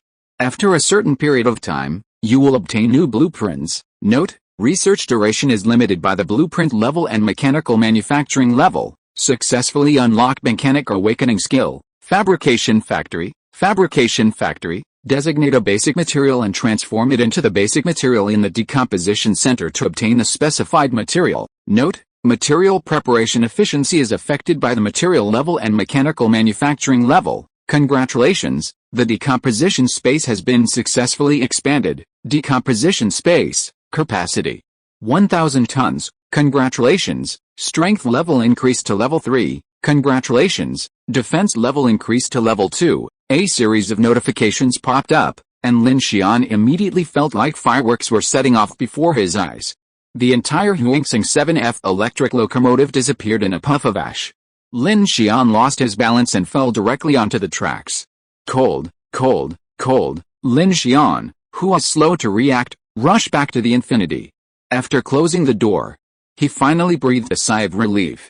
At this time, he opened the light curtain of the mechanical heart. Current mechanical heart level LV, 3, 245/5000, strength level, 3, 10%, burst 300 kilograms, speed level, 2, 25%, limit 13 meters per second, defense level, 2, 08%, iron bones, mechanical awakening, mechanic, awakening skills, R&D Center, manufacturing factory mechanical devouring, 3, 306/1000, improved devouring efficiency mechanical manufacturing.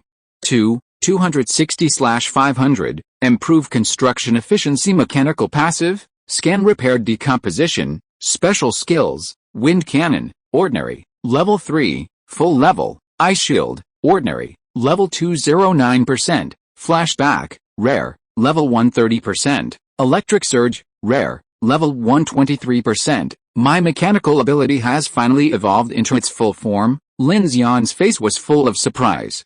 After going through many hardships, he finally entered his first awakening, and the skills given after awakening made Lin Xian feel comfortable all over.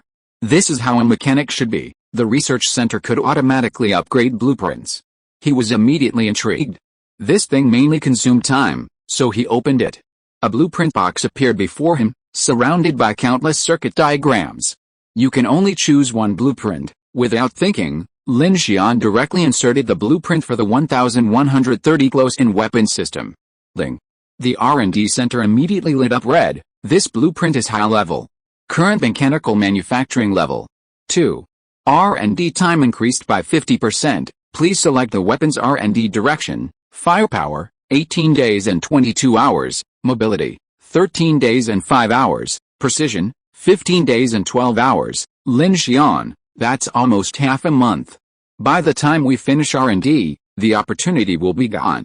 It seems that the higher the mechanical manufacturing level, the faster the R&D efficiency of this thing will be. Lin Xian thought for a moment and inserted the blueprint for the M556 light machine gun in the building. Please select the weapon research direction. Firepower, 13 hours. Mobility, 9 hours. Precision, 12 hours. That'll take more than 10 hours. Lin Xian simply inserted the blueprint for the water purifier. Blue Sky KK93 reverse osmosis water purifier blueprint. 6 hours. Well, there's no research direction for this one, okay? Let's give it a try. The water purifier was a critical issue. While the vehicle wasn't short of water right now, the water supply wasn't recycled or replenished, so it would eventually run out. He had originally wanted to build one, but the current reverse osmosis water purifier's purification effect was limited. According to Shukin, it still needed to be boiled.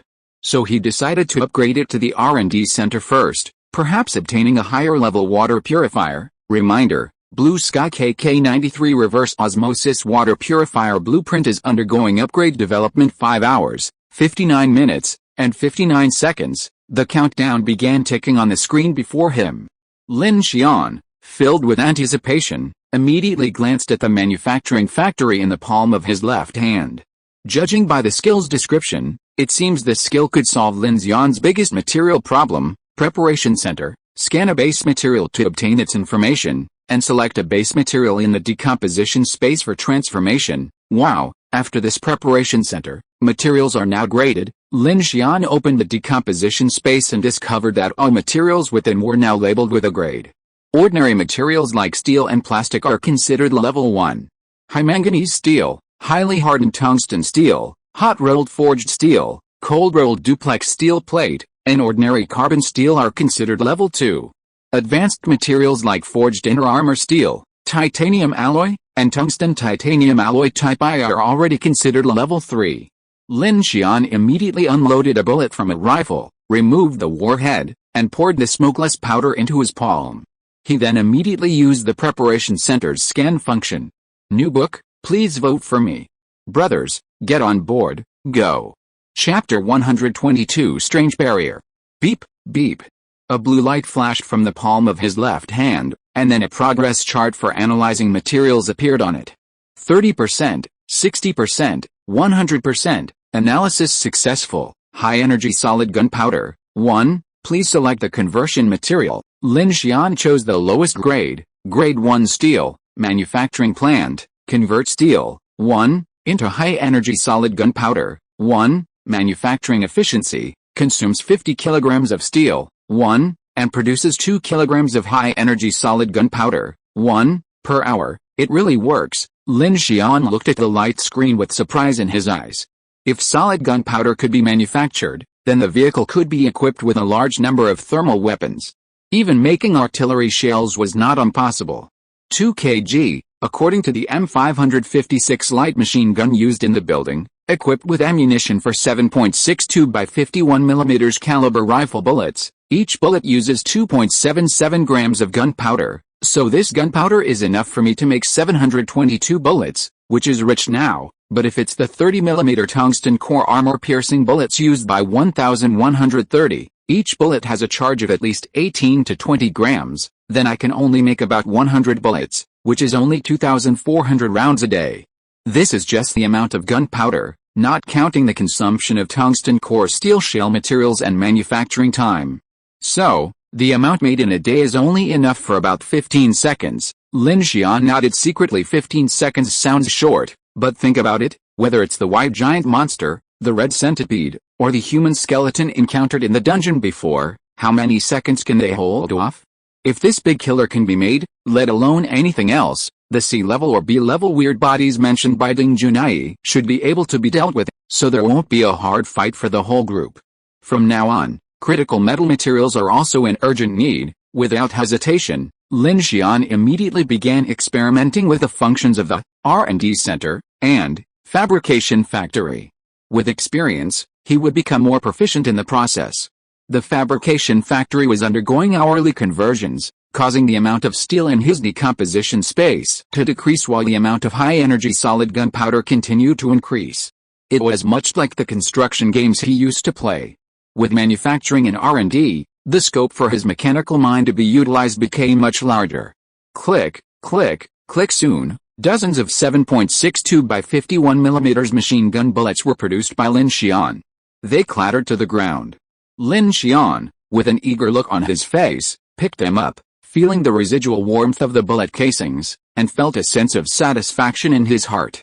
Following this line of thought, I can completely transform myself into a weapons factory. I can make my own guns, bullets, and energy.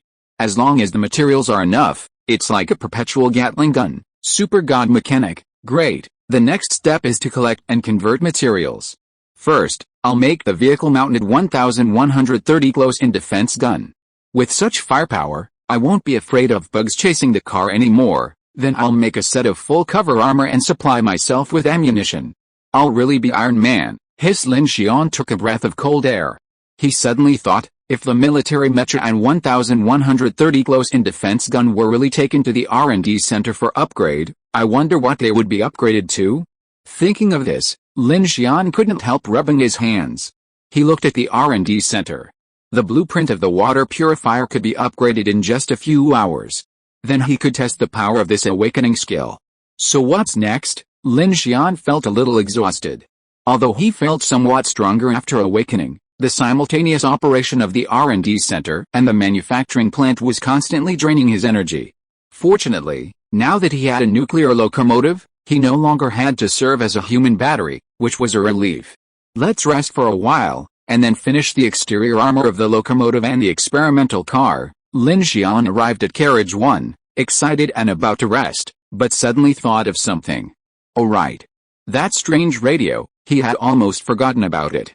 Leaving this strange and forbidden object on the car, Lin Xian didn't consume much, but he was still a little nervous.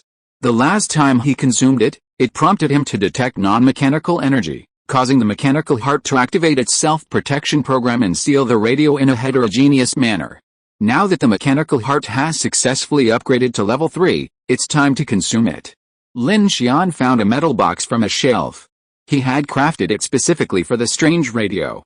For safety reasons, he'd used almost every available material, save for tungsten titanium alloy type I, and wrapped it in layers. He quickly disassembled the box, revealing the radio inside, transformed into a Rubik's Cube by the mechanical heart, mechanical devour. Lin Xian didn't hesitate, immediately devouring it. Such a small object wouldn't survive 3 minutes in his hands. Non-mechanical energy detected. Do you want to activate the R&D center scan? Huh? Lin Xian frowned. What's going on again? Is this thing really that difficult to handle? Activate. Buzz. A light blue light slowly scanned the radio, moving at an extremely slow speed. At the same time, Lin Xian felt a black hole-like movement sapping his strength, and his spine felt numb. A radio scan takes so long. Scan 10% complete. Scan 25% complete. Scan 80% complete. Lin Xian, feeling a bit overwhelmed, collapsed onto the sofa, the blue scanning light in his hand still moving.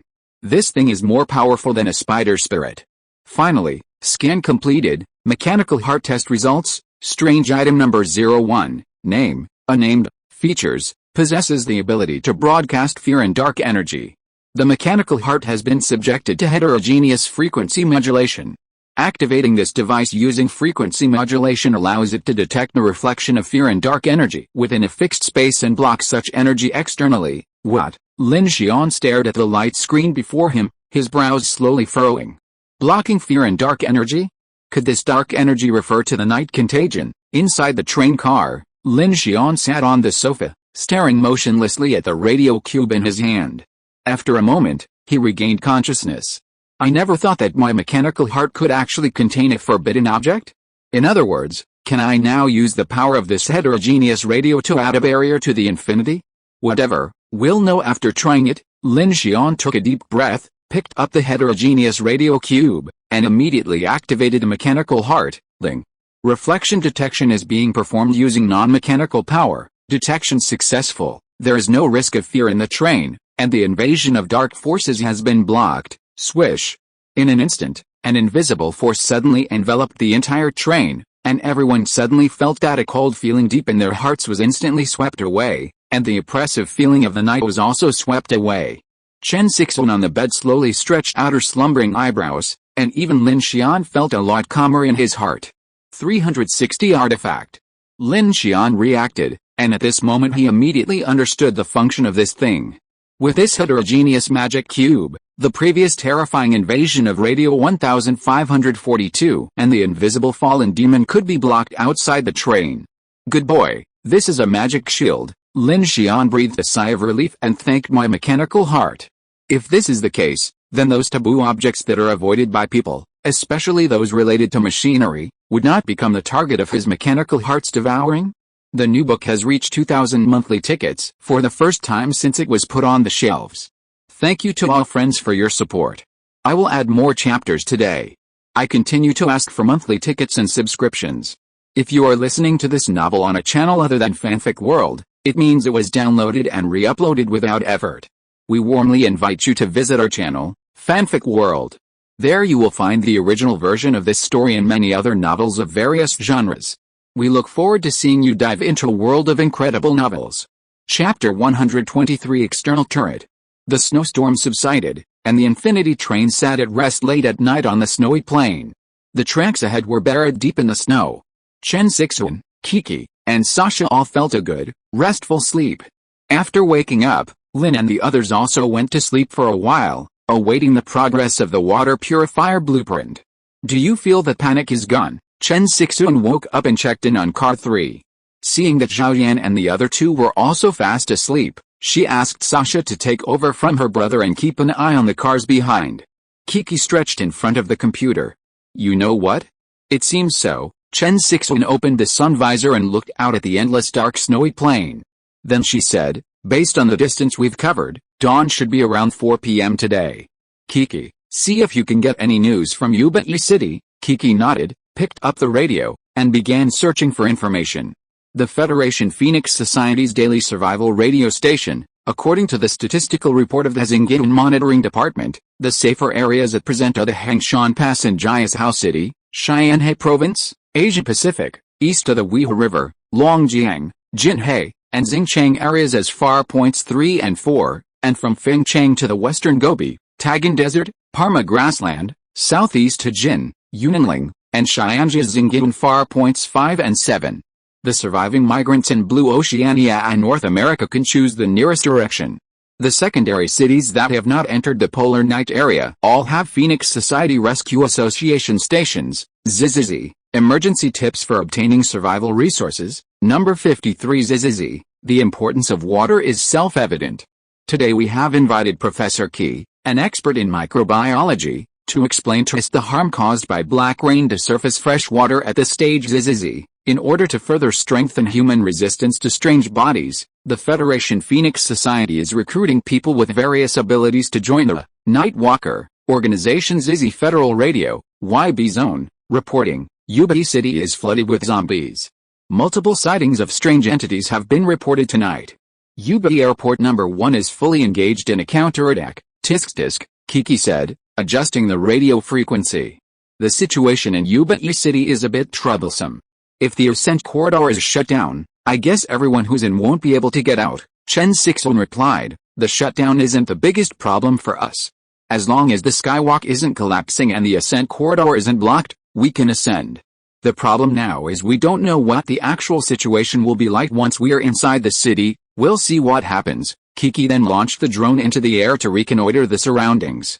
It was already around 10 a.m., and Lin Xian, having woken from a few hours' sleep, felt much more refreshed. Perhaps it was the heterogeneous Rubik's Cube, but he felt like he'd slept for 12 hours.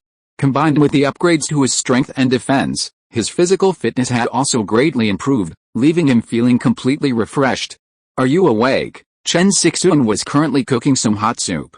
With a nuclear locomotive's power supply, all the equipment on board was fully operational, allowing for the electric stove and oven that Sasha had gathered from Yuchi to be put to use.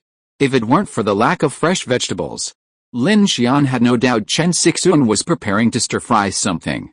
How is it going? Lin Xian asked. Dr. Zhao and Dr. Su are still asleep, but Director Ding woke up early and has been working in car 3.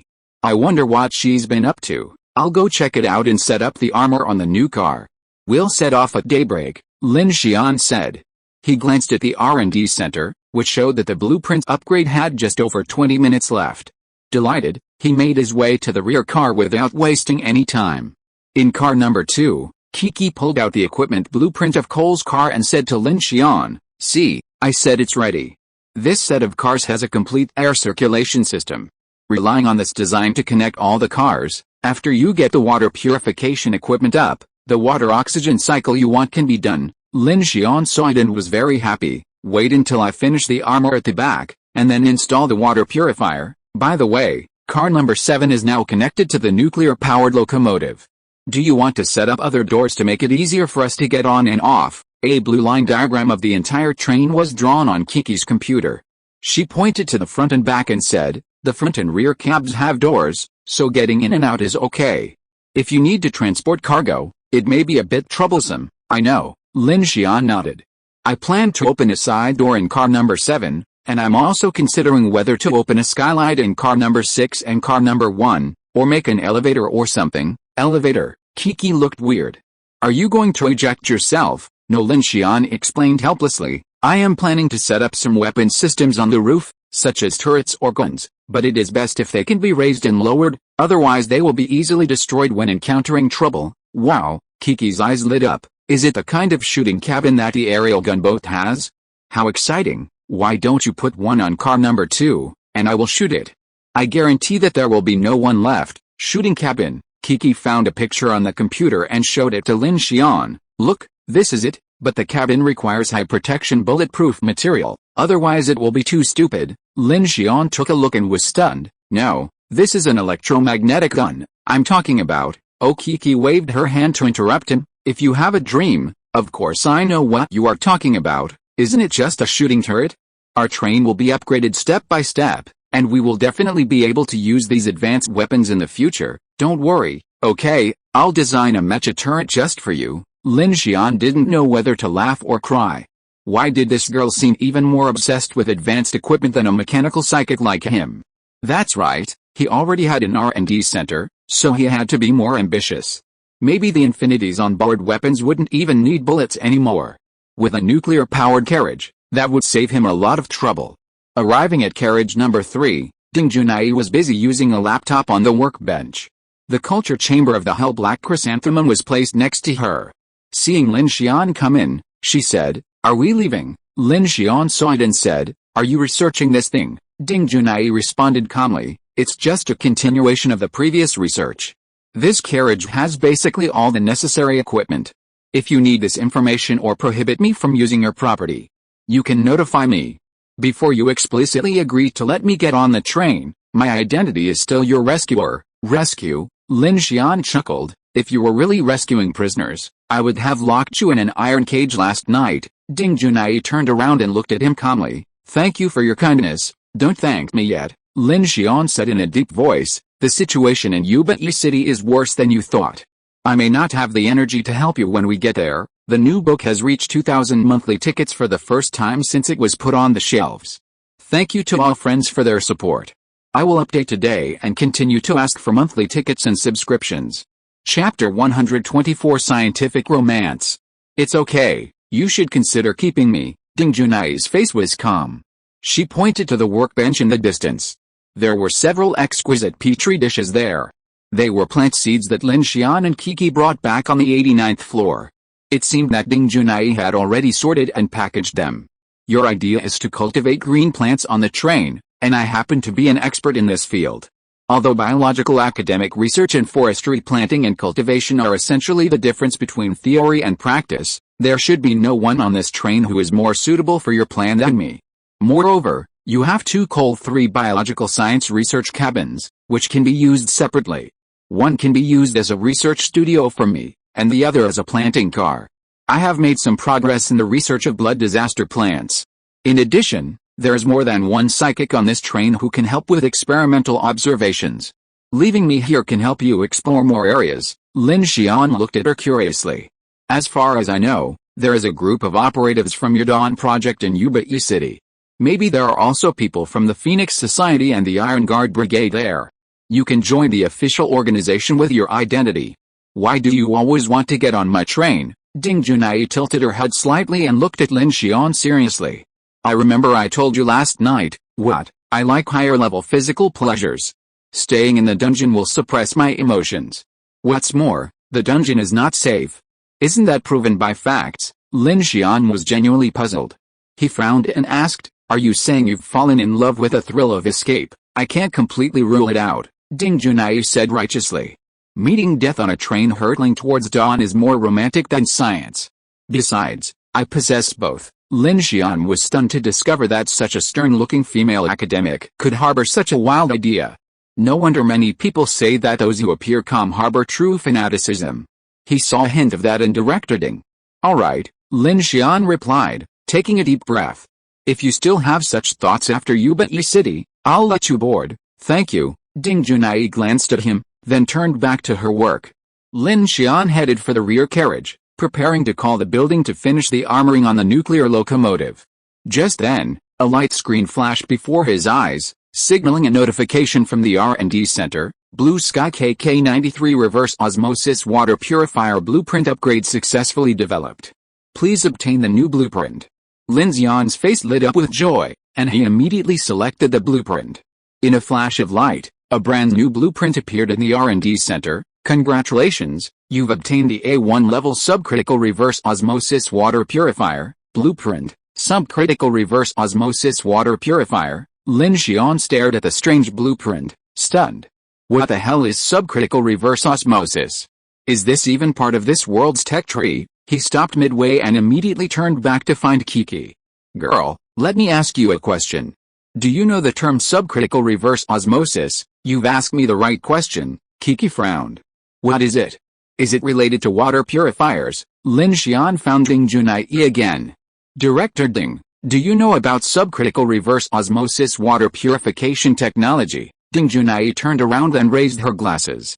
Reverse osmosis method, if you mean the water purification equipment that relies on reverse osmosis membrane to separate the solvents and solute in the solution under pressure and achieves a filtration accuracy of 0.0001 microns, then many laboratories or living areas with high requirements for water quality are using this water purification technology to obtain pure water. And the subcritical you are talking about should refer to the state conditions of the existence of matter.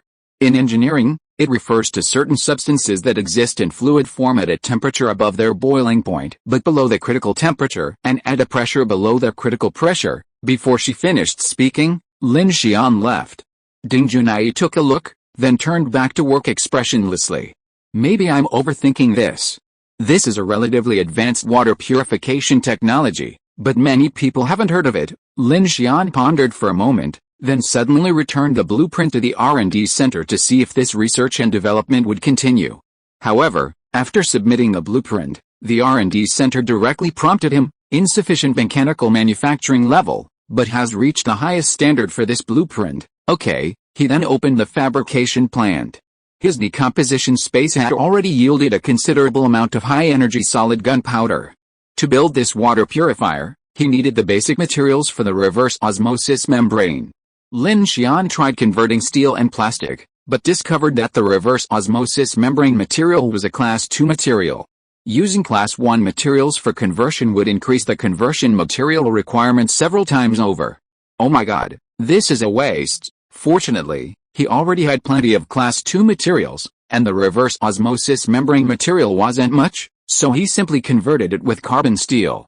After about 20 minutes, he finally succeeded. Lin Xian took a deep breath, a faint light appeared in his hand, and countless materials flew out into the air, forming a structure. Soon, a white water purification device slowly emerged, a device composed of multiple white tubes and some sort of pressurizing mechanism. Wow, it looks high-end, let's try it first. Lin Xian, eager, immediately carried the water purification device to Car 1, connected it to the locomotive's water tank, powered it up, and began to work. The machine made almost no sound, and after a few seconds, a stream of clean water flowed out. Looks, what the hell? How could microorganisms exist? How could he possibly see them with his naked eyes? Lin Xian took the water directly to Laboratory Cabin 3 and reappeared with Ding Junai. Do you have a water quality tester in the lab?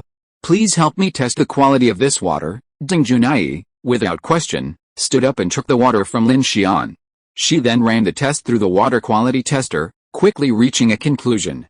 If you want to test water quality, there are many requirements: particles, turbidity, organic matter, pH, and so on. I know you're asking about drinking water standards, and based on the results, this water meets extremely high drinking standards. However, I don't have effective testing equipment for the energy carriers of the Dark Knight contagion. Perhaps the Phoenix Society or headquarters have made progress, but that's not my area of research. Lin Xian took the water, hesitated, and then drank it all in one gulp. The filtration standards of his water purifier exceeded those of the bottled purified water stored on the train. If there were any other unseen contagious effects, there was no other way to address them. However, the bottled water that so many people on the train had been drinking was not a problem at the moment. Another point is that the heterogeneous cube helped him isolate the influence of the dark forces of the night from affecting the vehicle. Thinking about this, he speculated that perhaps drinking water should be guaranteed. If this couldn't be guaranteed, it was hard to imagine how the other teams would survive.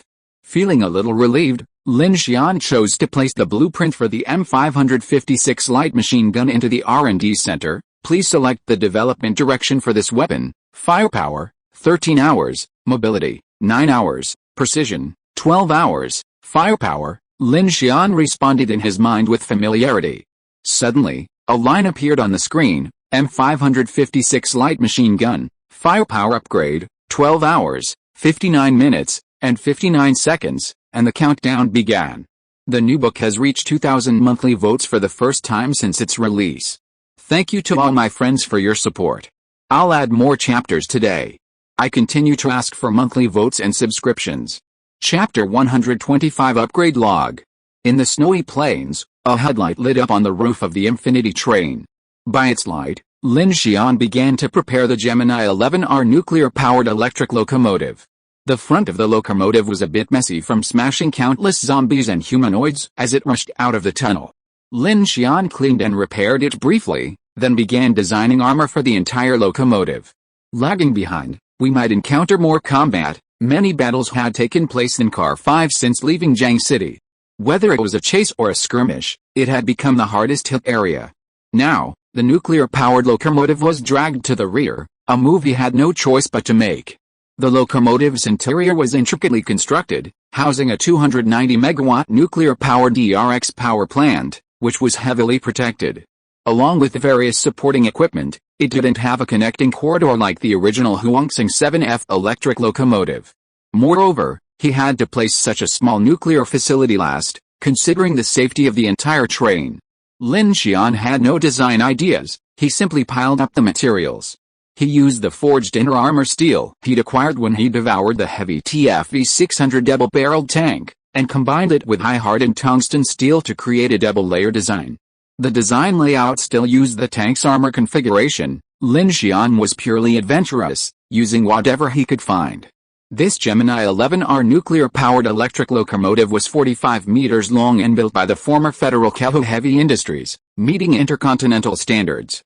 Without this item, Lin Xian felt he would have been a huge loss during his expedition into Underground City No. 9. Fortunately, he had obtained it, providing ample energy for the rest of the journey. Bang, bang, bang. Lin Xian and Dalu toiled for nearly 5 hours, finally installing the armor on the nuclear-powered locomotive in experimental cars 3 and 4. The Infinity, including the front and rear power trains, now consisted of 9 cars, stretching nearly 300 meters in length. It trudged across the dark snowy plains like a black behemoth. The cars getting bigger and bigger, Sasha exclaimed, running from the back to the front, canned food in hand. It's almost an aircraft carrier. The team members were dining in the dining room of Carriage 1. With about an hour until dawn, they were preparing. The Longshan aircraft carrier is 150,000 tons, the Hercules space cruiser is 190,000 tons, the B-83 aerospace ship is 330,000 tons, and the aerospace city, Kinglin, is 960,000 tons. Ours is at most 1,500 tons, a long way from an aircraft carrier, Kiki grinned. But once we enter the Pacific, maybe we'll be able to take off. Sasha's mouth formed an O shape. That jellyfish can fly too. Will we hit it if we fly? The usually taciturn building suddenly said. Lin Xian shrugged helplessly. There are monsters underground and in the sky. The best way is to be able to run on the ground and fly in the sky. When forced to, we have to dive into the deep ocean. Speaking of this, Lin Xian couldn't help but think that if jellyfish can fly into the sky, then I wonder what kind of monsters there are under the deep ocean. By the way, Sasha, Lin Xian took out a metal box, which was full of 50 VOG 25, 40mm howitzers he made. Wow, Sasha's eyes lit up. So many. Lin Xian smiled and handed the grenade launcher to Sasha. If you encounter monsters out back, don't save your ammunition. Fire away as much as you can. Kiki looked at him curiously.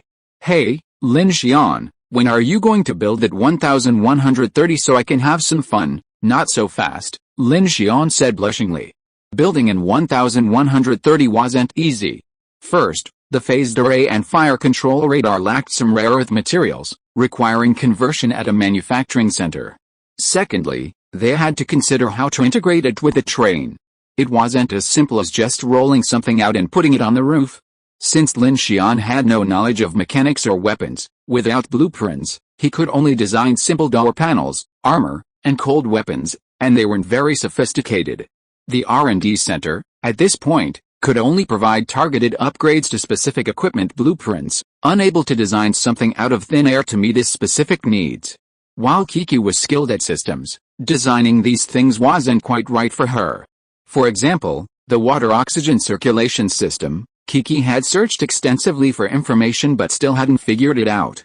She said that an AI system could manage the design, maintenance, and management of the entire train. Kiki added, and, if you could build a mecha, your mechanical abilities would definitely be even more powerful. Lin Xian actually thought the same thing. With a manufacturing plant and his mechanical manufacturing and actuation abilities, an external suit of armor would maximize the power of his mechanical mind. Chen Sixuan remained silent for a moment, listening to the others discuss various weapon configurations. She felt a pang of discomfort. She was the only one without the ability to kill, which inexplicably weighed on her. She thought about continuing her firearms training with Shasha in her free time, perhaps putting it to good use once they entered Yuba-E City. After adjustments, Lin Xian opened the armored side doors of carriages 1 and 5, allowing direct entry and exit. He had originally planned to cut a large hole in carriage 5 and create a large liftgate for loading and unloading cargo. However, this plan, for now, can only be incorporated into the future upgrade plan for the Infinity. Lin Xian pulled out his own upgrade log for the train and added another item. 1. Planting carriage, for growing vegetables and fruit, water and oxygen circulation, enriching life, completed, waiting to plant vegetables. 2. Entertainment area, for playing games and watching movies during breaks, on hold, no time to escape, so pass for now. 3. Sentry system, proposed by Kiki, for monitoring and warning the entire train, to be completed. The radar system for the car ahead has been finalized. 4. Ice shield, for escaping zombie swarms and shoveling snow, completed, absolutely perfect, masterful design. 5. Storage refrigerator, X, heating system, it's freezing cold. 6. UAV reconnaissance system, 2 seized, enough for now. 7. Power generation equipment, providing recycled energy, the Huangsing 7F electric locomotive X has been completed, and a Gemini 11R nuclear-powered electric locomotive has been updated, with max endurance. 8. Medical equipment, not available yet, manual bandaging. 9. Industrial outer armor, no X-humanoid hoist, Kiki. 10. Track-laying device, no humanoid track-laying device, me, Kiki. Building. 11. Maintenance system, me. 12. Modify the electric blade of the GK electric knife and install it on the outer armor of the train, unfinished. 13. Water purifier, completed. I don't know what technology it is, I'll use it first. 14. Modify the loading and unloading door for carriage number 5, requires a lifting plate and tractor. 15. Onboard turret, shooting platform, machine gun position or 1130 close-in defense gun, to be completed. 16. AI system module, cannot be manufactured, to be obtained. 17. Drive mode upgrade, magnetic levitation extracts space propulsion system, Kiki, submarine. 18. Advanced combat armor, to be acquired. 19. Service robot X combat robot, to be acquired. At 3:56 p.m., the dark sky suddenly cleared, and the snowy plains were a dazzling white. Lin Xian put away his logbook and activated his mechanical heart to inspect the entire train. After a busy night, the Infinity was ready to continue its journey, heading towards Yuba-E City. What a thick snow! In the cockpit, Chen Sixuan looked worriedly at the thick snowy plain ahead. The snow has stopped. Finally, good news, Lin Xian released the limiter, and with ample power, the Infinity's engines roared, propelling the heavy train into motion. The locomotive's ice-breaking shield pushed through the snow, and it slowly advanced. The new book has reached 2,000 monthly votes for the first time since its release. Thank you all for your support. I'll update today. Continue to ask for monthly votes and subscriptions. End of this chapter. Thank you so much for reading until the end. Don't forget to give it a like. Looking for more exclusive content and immediate access? Subscribe to our Patreon. Remember, every like, subscription or donation encourages us to continue. Thank you all. See you in the next video.